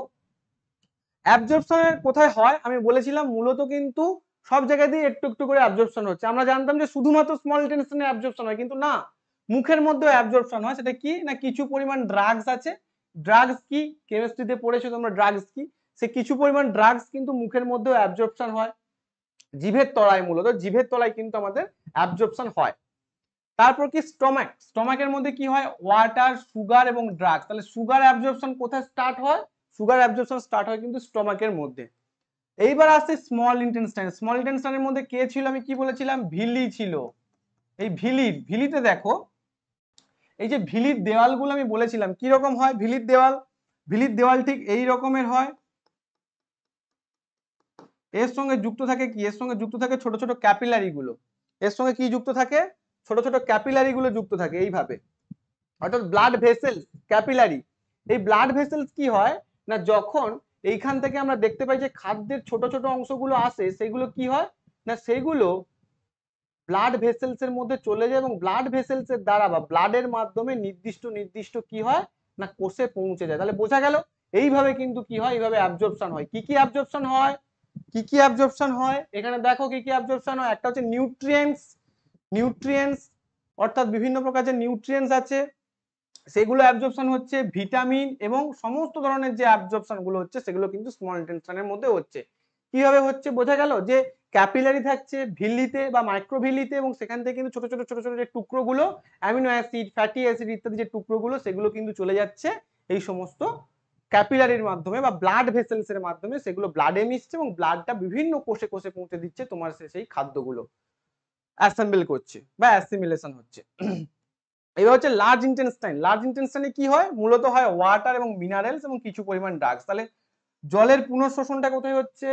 লার্জ ইন্টেস্টাইনের মধ্যে হচ্ছে, কিন্তু বেশিরভাগ সব থেকে বেশি পরিমাণ ডাইজেশন এবং সব থেকে বেশি পরিমাণ অ্যাবজর্পশন কোথায় হচ্ছে? স্মল ইন্টেস্টাইনের মধ্যে। মনে থাকবে। তাহলে কি গেল? ডাইজেশন গেল, অ্যাবজর্পশন গেল। এইবার কি হবে? এইবার হবে কি, খাদ্যের আনডাইজেস্টেড ফুডটাকে খাদ্য কি করবে না, আনডাইজেস্টেড ফুডটাকে কি করবে, দেহ বের করে দেবে। সেই আনডাইজেস্টেড ফুডটা কি হয়? আনডাইজেস্টেড যে ফুড সেটা কিন্তু বেরিয়ে যায়, কিভাবে বেরোয় না, রেকটামের মধ্য দিয়ে। আমরা দেখেছিলাম যে স্মল ইন্টেস্টাইনের মধ্যে রেকটাম রয়েছে, তাহলে সেই যে স্মল ইন্টেস্টাইনের যে রেকটাম, সেই স্মল ইন্টেস্টাইনের রেকটামের মধ্য দিয়ে কিন্তু বেরিয়ে যায় এই যে আনডাইজেস্টেড যে ফুডটা, রেকটাম। রেকটাম থেকে কি হবে? রেকটাম থেকে চলে যাবে অ্যানাস। কিভাবে যাবে? সেই একই রকম পেরিস্টালসিস মুভমেন্ট এবং আলটিমেট ডেফিকেশন হবে। তাহলে প্রথমে কি হলো? প্রথমে হলো ইনজেকশন অর্থাৎ খাদ্য গ্রহণ, তারপরে হলো কি ডাইজেশন খাদ্যের পাচন, তারপরে হলো অ্যাবজর্পশন খাদ্যের শোষণ, তারপরে হলো অ্যাসিমিলেশন খাদ্যের আত্তীকরণ, তারপরে হচ্ছে কিন্তু বাইরে বের করে দেবো আনডাইজেস্টেবল ফুডটাকে, বা ইজেকশন আমরা বলতে পারি। ঠিক আছে, বা ডেফিকেশন বলা, ডেফিকেশন বলতে পারি আমরা, অর্থাৎ অপাচ্য অংশটাকে দেহ থেকে বের করে দিলাম। তাহলে বোঝা গেল আমরা কি কি জানলাম। আমরা জানলাম অ্যালিমেন্টারি ক্যানাল সম্পর্কে জানলাম, এখান থেকে পরীক্ষায় প্রশ্ন আসে। আমরা দাঁতের যে formula, dental formula, incisor, canine, premolar, molar জানলাম। আমরা জানলাম স্মল ইন্টেস্টাইন, স্টমাক, এদের যে কাজ, লার্জ ইন্টেস্টাইন, স্মল ইন্টেস্টাইন, বিশেষত যেটা গুরুত্বপূর্ণ সব থেকে digestion of foods, pancreatic juice কোথায় আসছে, বাইল কোথায় আসছে, গ্যাস্ট্রিক জুস কোথায় যাচ্ছে, সেই গ্যাস্ট্রিকের মধ্যে কে কে বা স্টমাকের মধ্যে কার কার পাচন আমরা দেখতে পাচ্ছি, সেই পুরো বিষয়টা আজকে জানলাম। লাস্ট যেটা খুব গুরুত্বপূর্ণ যেটা জানবো সেটা হচ্ছে এই ডাইজেস্টিভ সিস্টেমের সঙ্গে যুক্ত কিছু রোগ বা ডিজিজ, সেই ডিজিজ সম্পর্কে জানবো। কিছু কিছু ডিজিজ যেমন জন্ডিস, আমরা জন্ডিসটা কি হয় না, বাইল পিগমেন্টসের যখন ইনক্রিজ হয়, অর্থাৎ এই যে পিত্তের যখন ইনক্রিজ হচ্ছে, বাইল পিগমেন্টস যখন বেড়ে যাচ্ছে তখন কিন্তু জন্ডিস দেখতে পাচ্ছি। বমি, বমি কিন্তু কি হয় না, বমি হচ্ছে পাকস্থলীতে যদি কিছু বিষাক্ত খাবার যায় তখন সেটা কি হয়, পেরিস্টালসিস মুভমেন্টটা, পেরিস্টালসিস যে মুভমেন্ট, সেই মুভমেন্ট বেড়ে যায় এবং সেখান থেকে ভমিটিং আমরা দেখতে পাই। এই ভমিটিং কন্ট্রোলটা ব্রেনের কোন জায়গায় রয়েছে? মেডুলা। মনে থাকবে, মেডুলা। নার্ভাস সিস্টেম একটা ক্লাস করেছিলাম তোমাদের, নার্ভাস সিস্টেম যদি দেখে থাকো তাহলে বুঝবে, আমি সেখানে বলেছিলাম যে ভমিটিং সেন্টার কোথায় রয়েছে, মেডুলাতে, ব্রেনের জায়গাতে রয়েছে মেডুলা। সেটা কিন্তু ভমিটিংটাকে কন্ট্রোল করে মেডুলা। তাহলে এই যে গেল ভমিটিং, জন্ডিস। তার ডায়রিয়া, ডায়রিয়া কি হচ্ছে না, বাউল মুভমেন্টটা যখন অ্যাবনর্মাল হয়, অর্থাৎ বাউল মুভমেন্টটা, ইন্টেস্টাইনের মুভমেন্টটা যখন বেড়ে যায় তখন কি হয়, তখন কি হয়, ডায়রিয়া হয়। বোঝা গেল? অর্থাৎ প্রচুর পরিমাণ কি হবে, বমি হতে পারে এবং পায়খানাও হতে পারে, সেটা হচ্ছে ডায়রিয়ার মাধ্যমে হবে। আর একটা হচ্ছে কনস্টিপেশন, কনস্টিপেশন মানে ইরেগুলার ডেফিকেশন যখন হবে, অর্থাৎ মল ত্যাগ যখন খুব কষ্টের সঙ্গে হবে তখন সেটাকে আমরা বলছি কনস্টিপেশন। মূলত এই রোগগুলো এই ডাইজেস্টিভ সিস্টেমের সঙ্গে জড়িত। বোঝা গেল? এই গেল কিন্তু আজকের পুরো ডাইজেস্টিভ সিস্টেমের ক্লাস, পুরো ডাইজেস্টিভ সিস্টেমের ক্লাস। এই ডাইজেস্টিভ সিস্টেমে কি হলো, খাদ্যগুলো গ্রহণ করার পর আমরা যাই খাই না কেন, পিৎজা খাই, বার্গার খাই, মাংস খাই, মাছ খাই, যাই খাই না কেন, সেটা প্রোটিন, কার্বোহাইড্রেট, ফ্যাটে ভেঙে গেল, সেলে সেলে ব্লাডের মাধ্যমে চলে গেল। এইবার শুধু চলে গেলে তো হবে না, সেখান থেকে কি বের করতে হবে, এনার্জি দরকার। সেই এনার্জি বের করানোর যে প্রসেসটা, সেই প্রসেসটা হচ্ছে রেসপিরেশন। আজকের ক্লাসে রেসপিরেশন জানবো, কিন্তু তার আগে তোমাদের একটা কথা বলে দিই, তোমরা যদি এভাবে এভাবে আমাদের অনলাইন ব্যাচে অ্যাডমিশন নিতে চাও, সেটা হচ্ছে 3 জুলাই থেকে শুরু হচ্ছে। সেই 3 জুলাই অনলাইন ব্যাচে তোমরা অ্যাডমিশন নিতে চাইলে অবশ্যই নিচের দেওয়া ফোন নাম্বারে কিন্তু ফোন করে নাও। ক্লাসটিকে ভালো লাগলে অবশ্যই চ্যানেলটিকে সাবস্ক্রাইব করবে, লাইক দেবে এবং বন্ধুদের সঙ্গে শেয়ার করবে, কারণ বায়োলজির গুরুত্বপূর্ণ ক্লাসগুলো আশা করি তোমরা এত ইনফরমেশন একটা ভিডিওতে খুব কম পাবে। চলো দেখে নিই আজকের নেক্সট টপিক।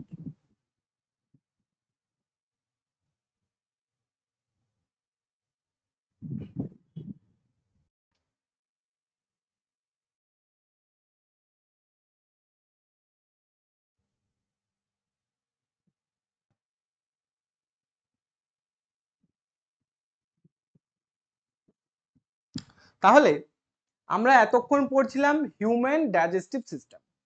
এইবারে আমরা পড়বো হিউম্যান রেসপিরেটরি সিস্টেম, অর্থাৎ মানুষের শ্বসন তন্ত্র। শ্বসন কেন দরকার হয়? শ্বসন এই কারণে দরকার হয় যাতে খাদ্য থেকে কি বের করতে পারি, আমরা এনার্জি বের করতে পারি। তো এনার্জি বের করব, এনার্জি বের করানোর জন্যই শ্বসন প্রক্রিয়াটা হয়। ব্রিদিং আর শ্বসনের মধ্যে পার্থক্য কি? শ্বসনে কিন্তু এনার্জি রিলিজ হয়, ব্রিদিং এ কিন্তু শুধুমাত্র শ্বাসবায়ুর আদান প্রদান হয়। তাহলে ব্রিদিং আর শ্বসনের কিন্তু পার্থক্য রয়েছে। আজকে আমরা জানছি শ্বসন। তো দেখো, প্রথমে এই রেসপিরেশন কি, এটা হচ্ছে কিন্তু রিলিজ এনার্জি বের করানোর জন্য একটা গুরুত্বপূর্ণ প্রসেস। এবং এই যে ফুড স্টাফ, অর্থাৎ আমরা যে খাদ্যগুলো দেখলাম, খাদ্যগুলো খেলাম, সেই খাদ্যগুলোর কি হবে? অক্সিডেশন হবে, জারণ হবে। এবং সেই জারণের ফলে কি তৈরি হবে? Carbon die oxide. Carbon die oxide তৈরি হবে। আর এই শ্বসনটা কার উপস্থিতিতে হবে? শ্বসনটা অবশ্যই কিন্তু অক্সিজেনের উপস্থিতিতে হবে। এবং সেখান থেকে উৎপন্ন কে হবে? ফুড স্টাফটা যখন অক্সিডেশন হবে, সেখান থেকে ওটা জারণ হবে, সেখান থেকে উৎপন্ন হবে কার্বন ডাই অক্সাইড, জল এবং হচ্ছে এনার্জি। আর এই এনার্জিটা কি হবে? এটিপি আকারে, অ্যাডিনোসিন ট্রাইফসফেট এটিপি আকারে কিন্তু স্টোর হবে। বোঝা গেল? তাহলে শ্বসনের মধ্যে কি হয়? এনার্জি রিলিজ হয়। কিভাবে এনার্জি রিলিজ হয়? আমরা যে খাদ্য খেলাম সেটা বিভিন্ন সেলে সেলে গিয়েছিল, সেই খাদ্যগুলোর কি হবে? অক্সিডেশন হবে সেলের মধ্যে। এবং অক্সিডেশন হওয়ার ফলে সেখান থেকে কার্বন ডাই অক্সাইড তৈরি হবে, জল আসবে এবং কি আসবে? এনার্জি। কার্বন ডাই অক্সাইড, জল এবং এনার্জি। এবং এই যে শ্বসনের স্টেপ গুলো রয়েছে, সেই স্টেপ গুলো কি কি? না, প্রথমে আমরা অক্সিজেন গ্রহণ করি এবং সেই অক্সিজেনটা কি হয়? অক্সিজেনটা কি হয় না, ফুড স্টাফের সঙ্গে কি হয়? অক্সিডেশন ঘটে। CO2 আমরা কার্বন ডাই অক্সাইডটাকে রিলিজ করে দিই এরপর। এবং তারপরে কি হয় না, স্মল অ্যামাউন্ট অফ এনার্জি তৈরি হয় এবং এনার্জিটাকে স্টোর করা হয়। তাহলে অক্সিজেন গ্রহণ, সেটাকে কি হয়? সেলের মধ্যে তার অক্সিডেশন হচ্ছে। কার অক্সিডেশন? অক্সিজেনের উপস্থিতিতে সেই খাদ্যগুলো, যে খাদ্যগুলো আমরা এতক্ষণ ধরে খেলাম এবং সেটা ভেঙে টুকরো টুকরো হলো, সেই খাদ্যগুলোর অক্সিডেশন হবে। তারপরে কি হবে? কার্বন ডাই অক্সাইডটা, যেহেতু কার্বন ডাই অক্সাইড উৎপন্ন হলো শ্বসনের ফলে, কার্বন ডাই অক্সাইড উৎপন্ন হলো, তাই সেই কার্বন ডাই অক্সাইডটাকে আমরা কি করব? বের করব। এবং তারপর কিছু পরিমাণ এনার্জি রিলিজ হবে। বোঝা গেল? এইটা হচ্ছে শ্বসন। এইবার হচ্ছে টাইপস অফ রেসপিরেশন, অর্থাৎ শ্বসনের কয়েকটা ভাগ আছে, সেই ভাগগুলো সম্পর্কে এবার আমরা জানবো। শ্বসনের কি রয়েছে? কয়েকটা ভাগ রয়েছে, সেই ভাগগুলো সম্পর্কে আমরা জানবো। তো দেখো সেই শ্বসনের ভাগগুলো কি কি। তো এই যে টাইপস অফ রেসপিরেশনটা, এই টাইপস অফ রেসপিরেশনটা মূলত কিন্তু অক্সিজেনের উপস্থিতিতে এবং অনুপস্থিতির উপর ভিত্তি করেই শ্বসনের ভাগগুলো কিন্তু হয়েছে বা শ্বসনের ভাগগুলো হয়। যেমন কি? যেমন এখানে যদি আমি দেখি, প্রথমেই দেখো, প্রথমে যেটা বলছি সেটা হচ্ছে অ্যারোবিক রেসপিরেশন। আর দ্বিতীয় ভাগটা কি? দ্বিতীয় ভাগটা হচ্ছে অ্যানারোবিক রেসপিরেশন। তাহলে একটা হচ্ছে অ্যারোবিক আর একটা হচ্ছে অ্যানারোবিক।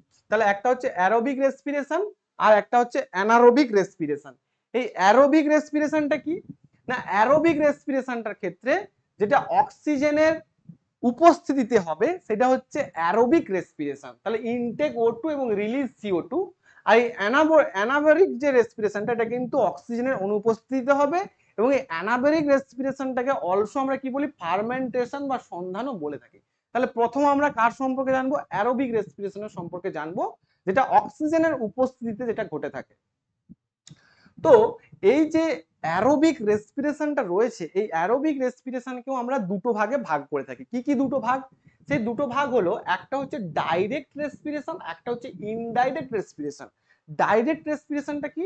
না, যখন এই যে অক্সিজেন গ্রহণ, কার্বন ডাই অক্সাইড বের যে করলাম, সেটা কিন্তু কোন রকম রেসপিরেটরি অর্গানের সাথে যুক্ত নেই। মনে করো তার কোনো রেসপিরেটরি অর্গান নেই, কোন রকম শ্বাসযন্ত্র তার নেই, কিন্তু এই অক্সিজেন গ্রহণ এবং কার্বন ডাই অক্সাইডটা বহিঃকরণ বা বাইরে বেরিয়ে যাওয়াটা ডাইরেক্ট হচ্ছে, তখন তাকে আমরা বলবো ডাইরেক্ট রেসপিরেশনটা। যেমন আমাদের যে শ্বসনটা কি হয়, আমাদের ফুসফুস রয়েছে, তার মানে আমাদের যে শ্বসনটা সেটা ইনডাইরেক্ট রেসপিরেশন।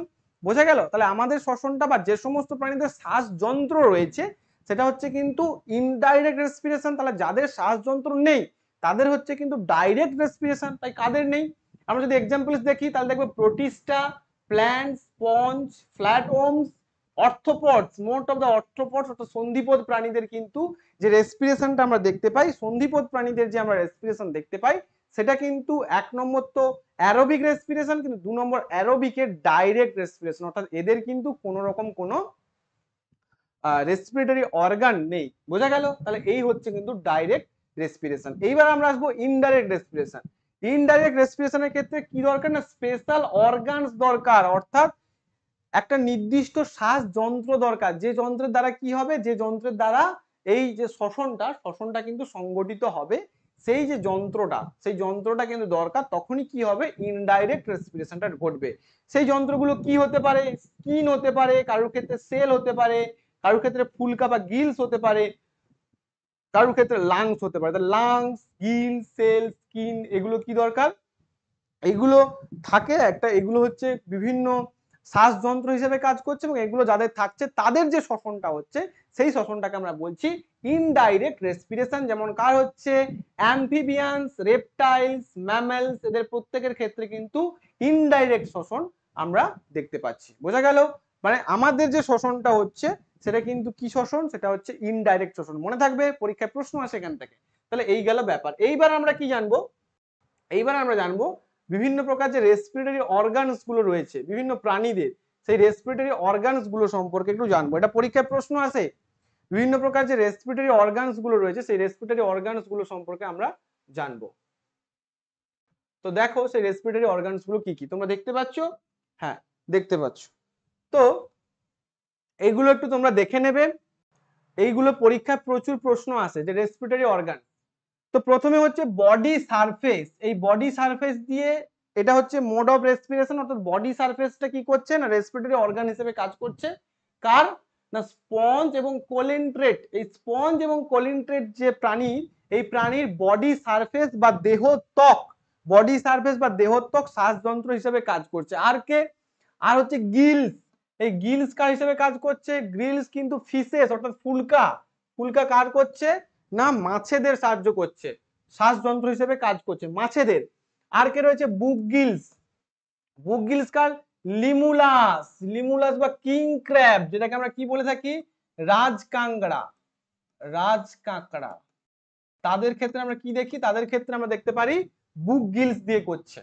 ঠিক আছে, আর একটা কি স্কিন বা ত্বক দিয়ে কারা করছে, ত্বক দিয়ে, বডি সারফেস দেহত্বক গেল, আর একটা হচ্ছে স্কিন, স্কিন দিয়ে কারা করছে অ্যানিলিডা করছে এবং অ্যাম্ফিবিয়ান করছে। আমরা জানি যে দেহত্বক দিয়ে কারা করে, ব্যাঙের যে শীত ঘুম যখন হয়, ব্যাঙ একটা অ্যাম্ফিবিয়ান তাই তো, উভচর, এবং তাদের যখন শীত ঘুম হয় তারা কিন্তু এই দেহত্বক দিয়ে তারা কি করে, তারা হচ্ছে শ্বাস কার্যটা চালায়, তাই তো। তাহলে অ্যাম্ফিবিয়ান এবং অ্যানিলিডা তারা কিন্তু কি করে না স্কিন দিয়ে, অ্যানিলিডা মানে অঙ্গুরিমাল পর্বের প্রাণী যারা ভাগ ভাগ খন্ড খন্ড দেওয়া হয়, তাদের ক্ষেত্রে আমরা কি দেখতে পাচ্ছি তারা স্কিন দিয়ে কিন্তু কি করছে রেসপিরেশনটা সম্পন্ন করছে। ঠিক আছে, এরপর ট্রাকিয়া দিয়ে কারা করছে, ট্রাকিয়া দিয়ে করছে ইনসেক্টস, ট্রাকিয়া দিয়ে। আর লাংস দিয়ে তো আমরা জানি যে মোস্ট যে টেট্রাপড থাকে তারা আমরা কি দেখতে পাচ্ছি কিন্তু লাংস দিয়ে করছে পালমোনারি রেসপিরেশন। আর বুক লাংস, বুক লাংস দিয়ে কারা করছে, বুক লাংস দিয়ে বিভিন্ন রকম মাকড়সা ইত্যাদি প্রভৃতি বুক লাং দিয়ে করছে। আর লাংস দিয়ে তো আমরা হিউম্যানরাও কিন্তু আমরা শ্বাসকার্য চলাই বা হচ্ছে ফুসফুস দিয়ে। বোঝা গেল? এই গেল কিন্তু বিভিন্ন প্রকার যে রয়েছে, বিভিন্ন প্রকার প্রাণী রয়েছে তাদের কিন্তু রেসপিরেটরি অর্গানসের নাম। এটা প্রচুর ইম্পর্টেন্ট এবং এটা কিন্তু পরীক্ষায় আসে, এটা পরীক্ষায় আসে, ডব্লিউবিসিএসিও কিন্তু বহুবার এটা পরীক্ষায় এসছে, তাই এটা তোমরা কিন্তু দেখে নেবে। বোঝা গেল? এরপর আমরা কি দেখবো, এরপর আর একটা গুরুত্বপূর্ণ অংশ দেখবো, সেটা হচ্ছে যেটা একটু আগে দেখেছিলাম, সেটা হচ্ছে aerobic respiration, sorry anaerobic respiration. অ্যারোবিকটা তো হয়ে গেল, এবার জানবো অ্যানারোবিক। অ্যানারোবিকটা কি?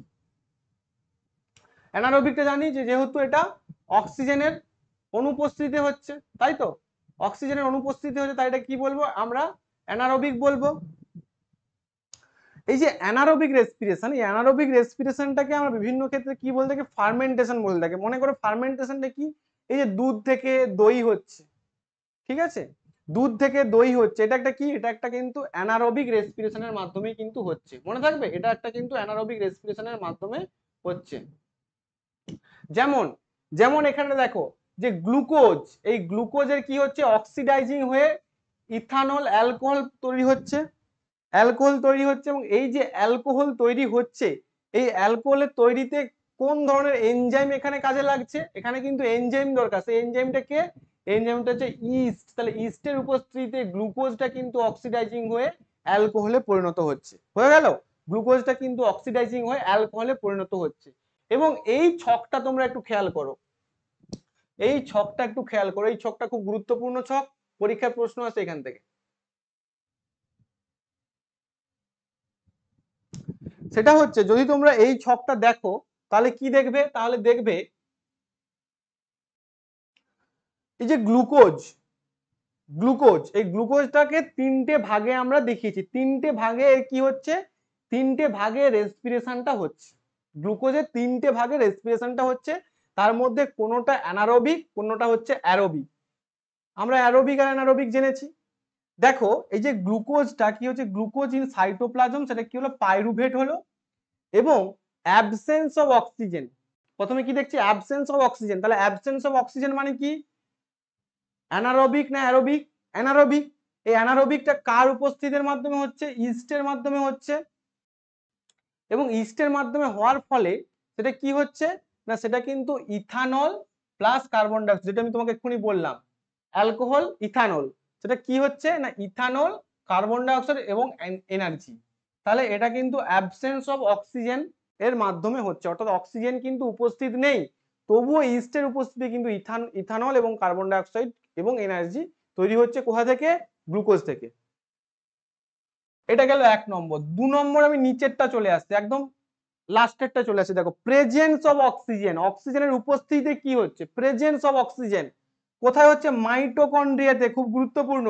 তাহলে আমাদের যে রেসপিরেশনটা হচ্ছে, অর্থাৎ মাইটোকন্ড্রিয়াকে কোষের শক্তি ঘর বলা হয়, অর্থাৎ এই যে শক্তি উৎপন্ন হচ্ছে কোথায় উৎপন্ন হচ্ছে, মাইটোকন্ড্রিয়ার মধ্যে উৎপন্ন হচ্ছে। মাইটোকন্ড্রিয়া কি হচ্ছে, এই যে গ্লুকোজ, প্রেজেন্স অফ অক্সিজেন, তাহলে অক্সিজেনের উপস্থিতিতে, এটা অ্যানারোবিক রেসপিরেশন না অ্যারোবিক রেসপিরেশন, অবশ্যই এটা কি হচ্ছে, এটা হচ্ছে অ্যারোবিক রেসপিরেশন।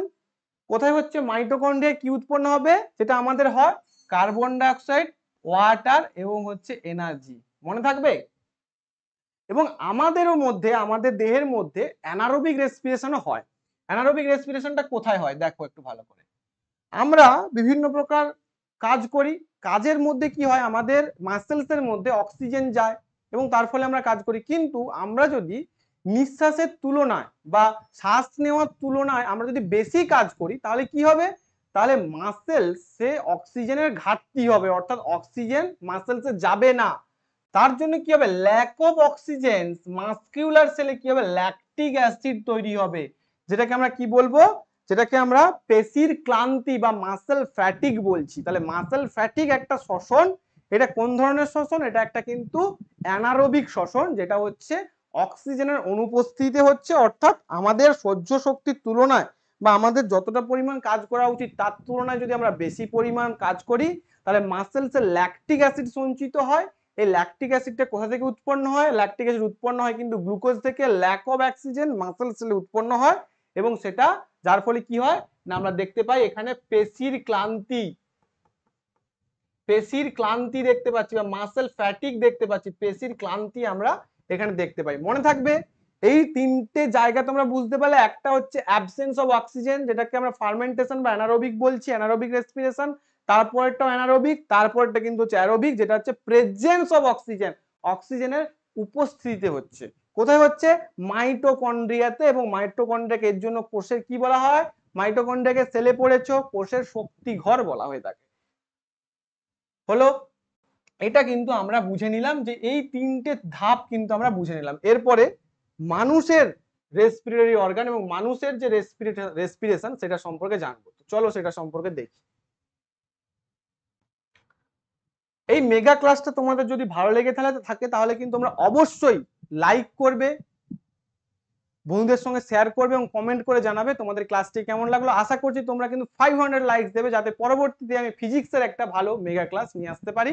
কেমিস্ট্রির মেগা ক্লাস তোমরা দেখেছো, বায়োলজির মেগা ক্লাস, এবং পরবর্তীকালে নিয়ে আসবো ফিজিক্সের মেগা ক্লাস।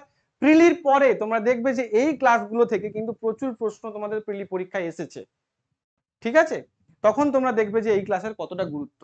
তো দেখো human respiratory organs, human respiratory organs এর মধ্যে কারা কারা রয়েছে আমরা একটু দেখি। প্রথমে যে অংশটা রয়েছে, প্রথমে আমরা যখন শ্বাস গ্রহণ করি তখন প্রথমে কার দ্বারা গ্রহণ করি, এই যে অংশটা এখানটা কে রয়েছে, ছিদ্র রয়েছে দুটো, সেই ছিদ্রটাই কি বলবো, ছিদ্রটাকে বলবো যে নস্ট্রিল। নস্ট্রিলটা তাহলে কি না, দুটো যে হোল রয়েছে, এই যে দুটো অংশ যেখান থেকে আমি শ্বাস গ্রহণ করছি, বোঝা গেল, এটা হচ্ছে নস্ট্রিল বলবো। সেখান থেকে কি হচ্ছে না, এয়ার এন্টার হচ্ছে আমাদের বডিতে, এয়ার এন্টার হচ্ছে কোথা থেকে হচ্ছে, নস্ট্রিলস এর দ্বারা, মনে থাকবে। বা নাক গহ্বর বা ছিদ্র। এবার হচ্ছে নাজাল ক্যাভিটিস, দেখো এই যে ছিদ্রটা থেকে দেওয়ার পর কোথায় গেল, এই অংশটাতে গেল। এই অংশটা কি, এই অংশটা হচ্ছে নাজাল ক্যাভিটি বা নাসা গহ্বর। নাসা গহ্বরে কি আছে, এই নাসা গহ্বরটা একটা অংশ দ্বারা ভাগ থাকে, দেখবে নাকে এখানে একটা ডিভাইডার থাকে, সেটা কি বলা থাকে, সেটাকে নাজাল সেপ্টাম বলা হয়ে থাকে।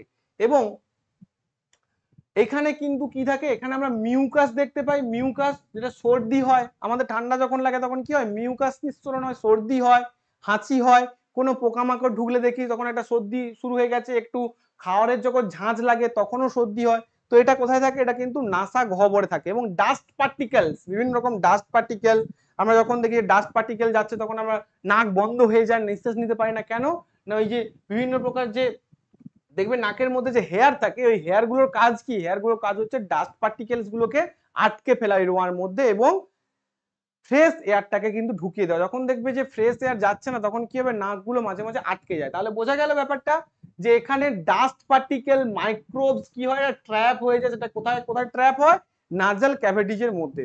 তাহলে নাজাল ক্যাভিটিজ বা নাকের যে গহ্বর, সেটা তোমরা বুঝতে পারলে। বেশ, তাহলে এখানে ডাস্ট পার্টিকেল গেল, বিভিন্ন প্রকার মাসেল গ্ল্যান্ডস এবং নাজাল সেপ্টাম হচ্ছে এই যে নাসা গহ্বরটাকে যে ভাগ করে রেখেছে, সেটা হচ্ছে কিন্তু নাজাল সেপ্টাম। তো এই গেল নাজাল ক্যাভিটিস। দেখো নাজাল ক্যাভিটিস এর পর কে আসবে, নাজাল ক্যাভিটিস এর পর যে আসবে, যাকে আমরা একটু আগে পড়ে এলাম, সে হচ্ছে কে, সে হচ্ছে ফ্যারিংস। একটু আগে পড়ে এসেছি ফ্যারিংস, আমরা ডাইজেস্টিভ সিস্টেমে পড়ে এসেছিলাম ফ্যারিংস। তাহলে ফ্যারিংস দুজনের জন্যই তো কমন, ডাইজেস্টিভ গ্ল্যান্ডের ক্ষেত্রেও কমন, ডাইজেস্টিভ সিস্টেমের ক্ষেত্রেও কমন, এবং রেসপিরেটরি সিস্টেমের ক্ষেত্রেও কমন। কারণ এখান দিয়ে কি যাচ্ছে না, বোথ বোথ কিন্তু ফুড অ্যান্ড এয়ার প্যাসেজ আছে। বোথ কি আছে, বোথ কিন্তু ফুড অ্যান্ড এয়ার প্যাসেজ এর মধ্যে রয়েছে। এটা কি করছে না, এটা নাজাল ক্যাভিটি এবং ল্যারিংস, নাজাল ক্যাভিটিস এবং ল্যারিংস এর মধ্যে কি করছে, সংযোগ স্থাপন করছে। অর্থাৎ এই ফ্যারিংস দিয়ে বাতাসটা কি হবে, এয়ারটা ল্যারিংস এর মধ্য দিয়ে যাবে। ঠিক আছে, বোঝা গেল। তাহলে ফ্যারিংস কি করছে না, এয়ার এবং ফুডের মধ্যে যে ফুড এবং এয়ারের যে কমন প্যাসেজ, সেই কমন প্যাসেজ হিসেবে কিন্তু কাজ করছে। এবং এর মধ্যে ব্রিদিং হচ্ছে, ব্রিদিং এও সাহায্য করছে, এবং ইনজেকশন অফ ফুড অর্থাৎ খাদ্য গ্রহণেও সাহায্য করছে, আমরা ডাইজেস্টিভ সিস্টেমে জানলাম। এবার আমরা জানবো ল্যারিংস। এই যে অংশটা, এই অংশটা, এই যে হাত দিয়ে দেখাচ্ছি আমি, দেখো একটু ভালো করে খেয়াল করো। এই অংশটা দেখবে ছেলেদের একটু ফোলা থাকে। ছেলেরা যখন প্রাপ্তবয়স্ক হয় বা অ্যাডাল্টেশন যখন ছেলেদের মধ্যে, ছেলে যখন অ্যাডাল্ট হয় তখন কি হয়, এই অংশটা ফুলে ওঠে। মেয়েদের কিন্তু ফোলা নয় এই অংশটা। কেন বলছি, কারণ এটা হচ্ছে ভয়েস বক্স। এই অংশটাকে কি বলা হয়ে থাকে, এই অংশটাকে বলা হয়ে থাকে ভয়েস বক্স, মনে থাকবে। তাহলে এই অংশটাকে আমরা বলছি ল্যারিংস, বা এটাকে আমরা ভয়েস বক্স বলে থাকি, যেটা কিন্তু সাউন্ড প্রডিউস করে। তাহলে এখান থেকে কি উৎপন্ন হয়, সাউন্ড উৎপন্ন হয়, বা শব্দ এখান থেকে কিন্তু উৎপন্ন হয়, মনে থাকবে। তাহলে এখান থেকে কি হয় না, এটাকে আমরা ভয়েস বক্স বলছি, এবং এখান থেকে সাউন্ড বা শব্দ কিন্তু উৎপন্ন হয়। আর কি না, এই যে বললাম যে প্রাপ্তবয়স্ক পুরুষদের এটা একটু ওঠো, অর্থাৎ ওটা একটু বড় হয়, যার থেকে যেটাকে আমরা কি বলে থাকি, যেটাকে আমরা অ্যাডামস অ্যাপেল বলে থাকি। কি বলে থাকি, অ্যাডামস অ্যাপেল। পরীক্ষায় প্রশ্ন আসে, অ্যাডামস অ্যাপেল কোথায় থাকে, কোথায় থাকে, প্রাপ্তবয়স্ক পুরুষদের। যদি থাকে চাইল্ডের, না চাইল্ডের থাকে না, প্রাপ্তবয়স্ক পুরুষদের অ্যাডামস অ্যাপেল থাকে। এই অ্যাডামস অ্যাপেল বলা হয়। এই অ্যাডামস অ্যাপেলটা কাকে বলা হয়ে থাকে, অ্যাডামস অ্যাপেলটা কিন্তু ল্যারিংস কে বলা হয়ে থাকে। ঠিক আছে, বোঝা গেল। ল্যারিংস কে আমরা ভয়েস বক্সও বলে থাকি। এই গেল ল্যারিংস। ল্যারিংসটা কোথায় আছে, এই অংশটায় আছে। এরপর কে আছে, এরপর আছে কে, ট্রাকিয়া। তাহলে ট্রাকিয়া কে, ট্রাকিয়া হচ্ছে একটা উইন্ড পাইপ। উইন্ড পাইপ, আমরা উইন্ড পাইপ গুলো দেখে থাকি, উইন্ড পাইপ গুলো কিন্তু কি হয় না, শক্ত হয়, সাকশন পাইপের মধ্যে মতো হয়, শক্তপোক্ত হয়। অর্থাৎ কি হয় না, এইরকম যে রিং, এইরকম অসংখ্য রিং কি হয় না, রিং জুড়ে জুড়ে জুড়ে জুড়ে একটা কি হয়, ট্রাকিয়া তৈরি হয়। বোঝা গেল, এর মধ্যে বাতাস যাবে এবং আসবে, কিন্তু এটা কি হবে, চুপসাবে না। কিন্তু ইসোফেগাসটা কি ছিল, ইসোফেগাসটা কিন্তু মাসেলস দিয়ে, মাসেলস এর মতো ছিল, অর্থাৎ পেরিস্টালসিস মুভমেন্টের মধ্যে দিয়ে যাচ্ছিল। কিন্তু এটা কিন্তু, এটা ট্র্যাকিয়া কিন্তু ছোট ছোট ছোট ছোট রিং দিয়ে গঠিত, রিং দিয়ে গঠিত। তাই এটাকে কি বলছি, উইন্ড পাইপ বলা হয়, মনে থাকবে। তাহলে ট্র্যাকিয়াকে আমরা কি বলে থাকি, উইন্ড পাইপ বলে থাকি। এবং এই যে ট্রাকিয়া, এই ট্রাকিয়াটা কি করছে, কার কার মধ্যে সংযোগ স্থাপন করছে, তাহলে ট্রাকিয়া দেখো ল্যারিংস থেকে নিচের যে অংশটা সেটা কে, সেটা হচ্ছে কিন্তু এই যে অংশটা, এটা কে, এটা হচ্ছে ব্রঙ্কাই। তাহলে ল্যারিংস থেকে ব্রঙ্কাই এর দিকে যে এয়ারটাকে নিয়ে আসছে সেটা কে নিয়ে আসছে, সেটা নিয়ে আসছে কিন্তু ট্রাকিয়া। ট্রাকিয়া উইন্ড পাইপ হিসাবে কিন্তু কাজ করছে, বোঝা গেল। তাহলে কেন উইন্ড পাইপ, কারণ এটা কিন্তু ছোট ছোট ছোট ছোট রিং গুলো পরপর বসিয়ে তৈরি করছে। ঠিক এর সামনের দিকটাতে কে আছে, এর সামনের দিকটাতে আছে ইসোফেগাস, ঠিক এর পেছনের দিকটাতে কিন্তু রয়েছে এই ট্রাকিয়া। আর এই যে অংশটা, এই অংশটার নাম কি, এই অংশটার নাম কিন্তু ডায়াফ্রাম। তাহলে এই ডায়াফ্রাম বা মধ্যচ্ছদা, এই মধ্যচ্ছদার ওপর দুটো ফুসফুস থাকে, আর এর মাঝখানে কে থাকছে, এর মাঝখানে থাকছে কিন্তু হার্ট। মনে থাকবে, এর মাঝখানে থাকছে কিন্তু হার্ট। কোথায় ছিলাম, ট্রাকিয়া। তাহলে ট্রাকিয়া থেকে শ্বাস বায়ুটা কি হলো, ব্রঙ্কিয়ের মধ্যে এলো। এই যে দুটো অংশ, এই অংশটা কিন্তু হচ্ছে ব্রঙ্কাই, বোঝা গেল। এই অংশটা কিন্তু, এই যে দুটো ভাগে ভাগ হচ্ছে, এই দুটো ভাগের অংশটার নাম কিন্তু হচ্ছে ব্রঙ্কাই। এই দুটো অংশ, এই যে ভাগ হচ্ছে, এইগুলো হচ্ছে কিন্তু ব্রঙ্কাই। হলো, তাহলে ব্রঙ্কাই এর মধ্যে কে এলো, ব্রঙ্কাই এর মধ্যে শ্বাস বায়ুটা এলো। এরপর কি হবে, এরপর ব্রঙ্কাইটা আবার দুটো ভাগে ভাগ হয়ে যাবে, অর্থাৎ এইভাবে যে গেল, এটা হচ্ছে ব্রঙ্কাই। তারপরে সেটা কি হবে, অনেক ভাগে ভাগ হয়ে যাবে, অনেক ভাগে ভাগ হয়ে যাবে। এবং প্রতিটা ভাগের শেষে এরকম একটা এয়ার স্যাক থাকবে, যেরকম বেলুন হয়। মনে করো ছোট ছোট বেলুন গুলোকে তুমি একটা পাইপের মাথায় রেখে দিয়েছো।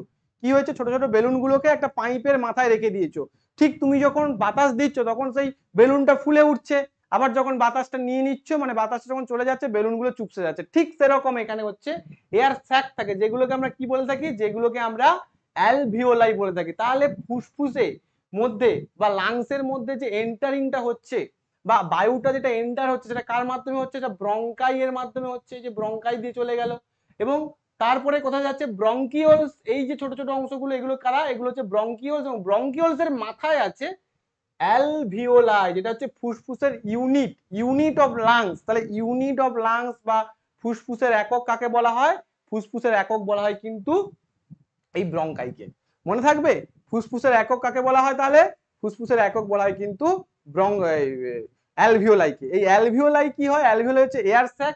এই যে অ্যালভিওলাই দেখো, এটা হচ্ছে অ্যালভিওলাই। এই অ্যালভিওলাই, আঙুরের দানা দেখেছো, আঙুর কি হয়, আঙুর দেখেছো তো, আঙুরের ছোট ছোট ছোট ছোট আঙুর গুলো যেরকম থাকে, ঠিক আঙুরের মতো দেখতে। এই যে অ্যালভিওলাই, এই অ্যালভিওলাইর চারপাশে কিন্তু ব্লাড ক্যাপিলারি থাকে। কি থাকে, ব্লাড ক্যাপিলারি। যেটা কি করবে, যেটার কাজ হচ্ছে অক্সিজেনটা তো নিয়ে নেবে, কার্বন ডাই অক্সাইডটা দিয়ে দেবে, অক্সিজেনটা নিয়ে কার্বন ডাই অক্সাইড দিয়ে দিবে। যেরকম আমরা দেখেছিলাম ভিলির মধ্যে ব্লাড ক্যাপিলারি ছিল, ঠিক সেই রকমই এখানে অ্যালভিওলাই এর মধ্যে ব্লাড ক্যাপিলারি থাকে। অর্থাৎ কি হয় না, এই যদি তোমার একটা অ্যালভিওলাই হয়, মনে করো এটা অ্যালভিওলাই হয়, এর চারপাশে কি থাকবে, এরকম ব্লাড ক্যাপিলারি থাকবে। এই ব্লাড ক্যাপিলারি গুলো কি করবে, অক্সিজেনটা নিয়ে নেবে এবং কার্বন ডাইঅক্সাইড দিয়ে দেবে, যার ফলে কার্বন ডাইঅক্সাইডটা তোমার আবার সেই একই পথে বেরিয়ে যাবে এবং পরে আবার অক্সিজেনটা একই পথে গ্রহণ হবে। বোঝা গেল। তাহলে ইউনিট অফ যে লাংস, সেই ইউনিট অফ লাংস কিন্তু হচ্ছে অ্যালভিওলাই। এই অ্যালভিওলাইয়ের মধ্যে কি হচ্ছে, অ্যালভিওলাইয়ের মধ্যে গ্যাসিয়াস এক্সচেঞ্জ হচ্ছে। এই গ্যাসিয়াস এক্সচেঞ্জটা কে, কার কার এক্সচেঞ্জ হচ্ছে, অক্সিজেন কার্বন ডাইঅক্সাইড। বোঝা গেল। অর্থাৎ এই গ্যাসিয়াস এক্সচেঞ্জটা কার কার হচ্ছে, একটা হচ্ছে অক্সিজেন আর একটা হচ্ছে কার্বন ডাইঅক্সাইড। অক্সিজেন এবং কার্বন ডাইঅক্সাইডের যে ট্রান্সফারটা হচ্ছে সেটা হচ্ছে গ্যাসিয়াস এক্সচেঞ্জ। এই গ্যাসিয়াস এক্সচেঞ্জটা আমরা কোথায় দেখতে পাচ্ছি, গ্যাসিয়াস এক্সচেঞ্জটা আমরা দেখতে পাচ্ছি অ্যালভিওলাই এর মধ্যে। বোঝা যাচ্ছে প্রত্যেকের? যদি বোঝা যায় একটা লাইক করতে একদম ভুলবে না। তোমাদের লাইকের উপর নির্ভর করছে নেক্সট ক্লাস আমি ফিজিক্সে নিয়ে আসবো কিনা। বোঝা গেল? তো এই যে লাংস, আমরা এই বিষয়টা কার মধ্যে দেখতে পেলাম, আমরা দেখতে পেলাম লাংসের মধ্যে।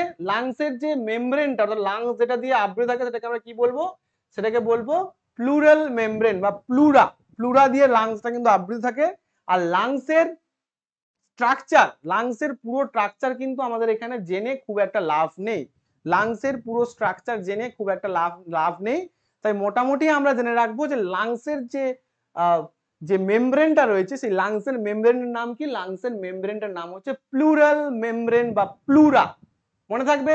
তাহলে মুভমেন্ট অফ এয়ার, এই যে এয়ারের মুভমেন্টটা হলো, সেটা কিভাবে হলো আর একবার রিক্যাপিচুলেট করে নিই। প্রথমে যেখানে আমরা দেখতে পেলাম,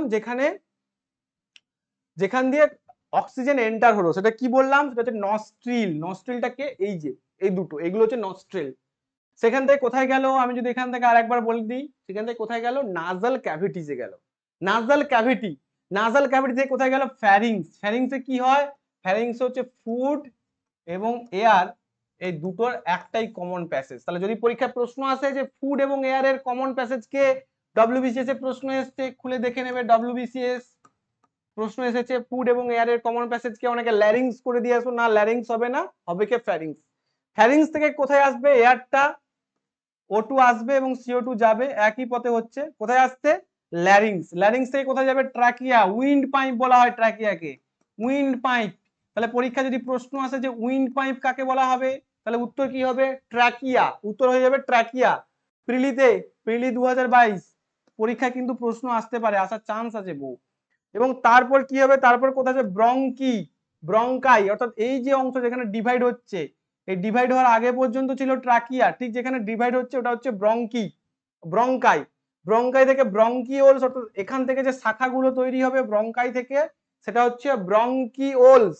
এবং ব্রঙ্কিওলস এর ঠিক মনে করো, ঠিক ব্রঙ্কিওলস এর এন্ডে যে বেলুনের মতো অংশগুলো স্ফীত থাকবে বা আঙুর দানার মতো বা আঙুরের মতো, সেটা হচ্ছে কে, সেটা হচ্ছে অ্যালভিওলাই।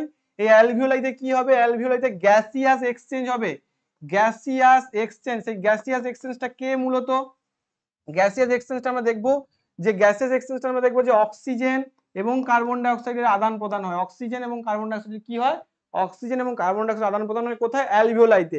এবং অ্যালভিওলাই থেকে কোথায় যাবে, ব্লাড ক্যাপিলারিতে যাবে, ব্লাড ক্যাপিলারিতে যাবে, কোথায় যাবে, ব্লাড ক্যাপিলারি।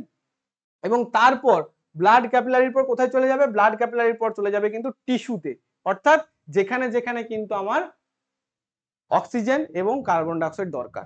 বোঝা গেল, এই ছিল এই ছিল কিন্তু আজকের ক্লাস। আর একটা লাস্ট কথা আমি বলে দেবো যে তোমরা যারা আমাদের 3rd জুলাইয়ের ব্যাচে, আমি বারবার বলছি 3rd জুলাইয়ের ব্যাচে ভর্তি হতে চাও, তারা অবশ্যই কিন্তু নিচের দেওয়া কন্ট্যাক্ট নাম্বারে কন্ট্যাক্ট করে নাও। কেন কন্ট্যাক্ট করবে, কারণ সায়েন্সটাকে ভালোভাবে বুঝতে হবে, পড়তে হবে। এভাবে ডিটেল ক্লাস তোমরা দেখলে যে ডাইজেস্টিভ সিস্টেমের পুরো ডাইজেশনটা তোমাদের ভালো করে বোঝালাম, কি কোথায় কি আছে, কিভাবে ডাইজেশন হচ্ছে, পুরোটা ভালোভাবে পড়ালাম।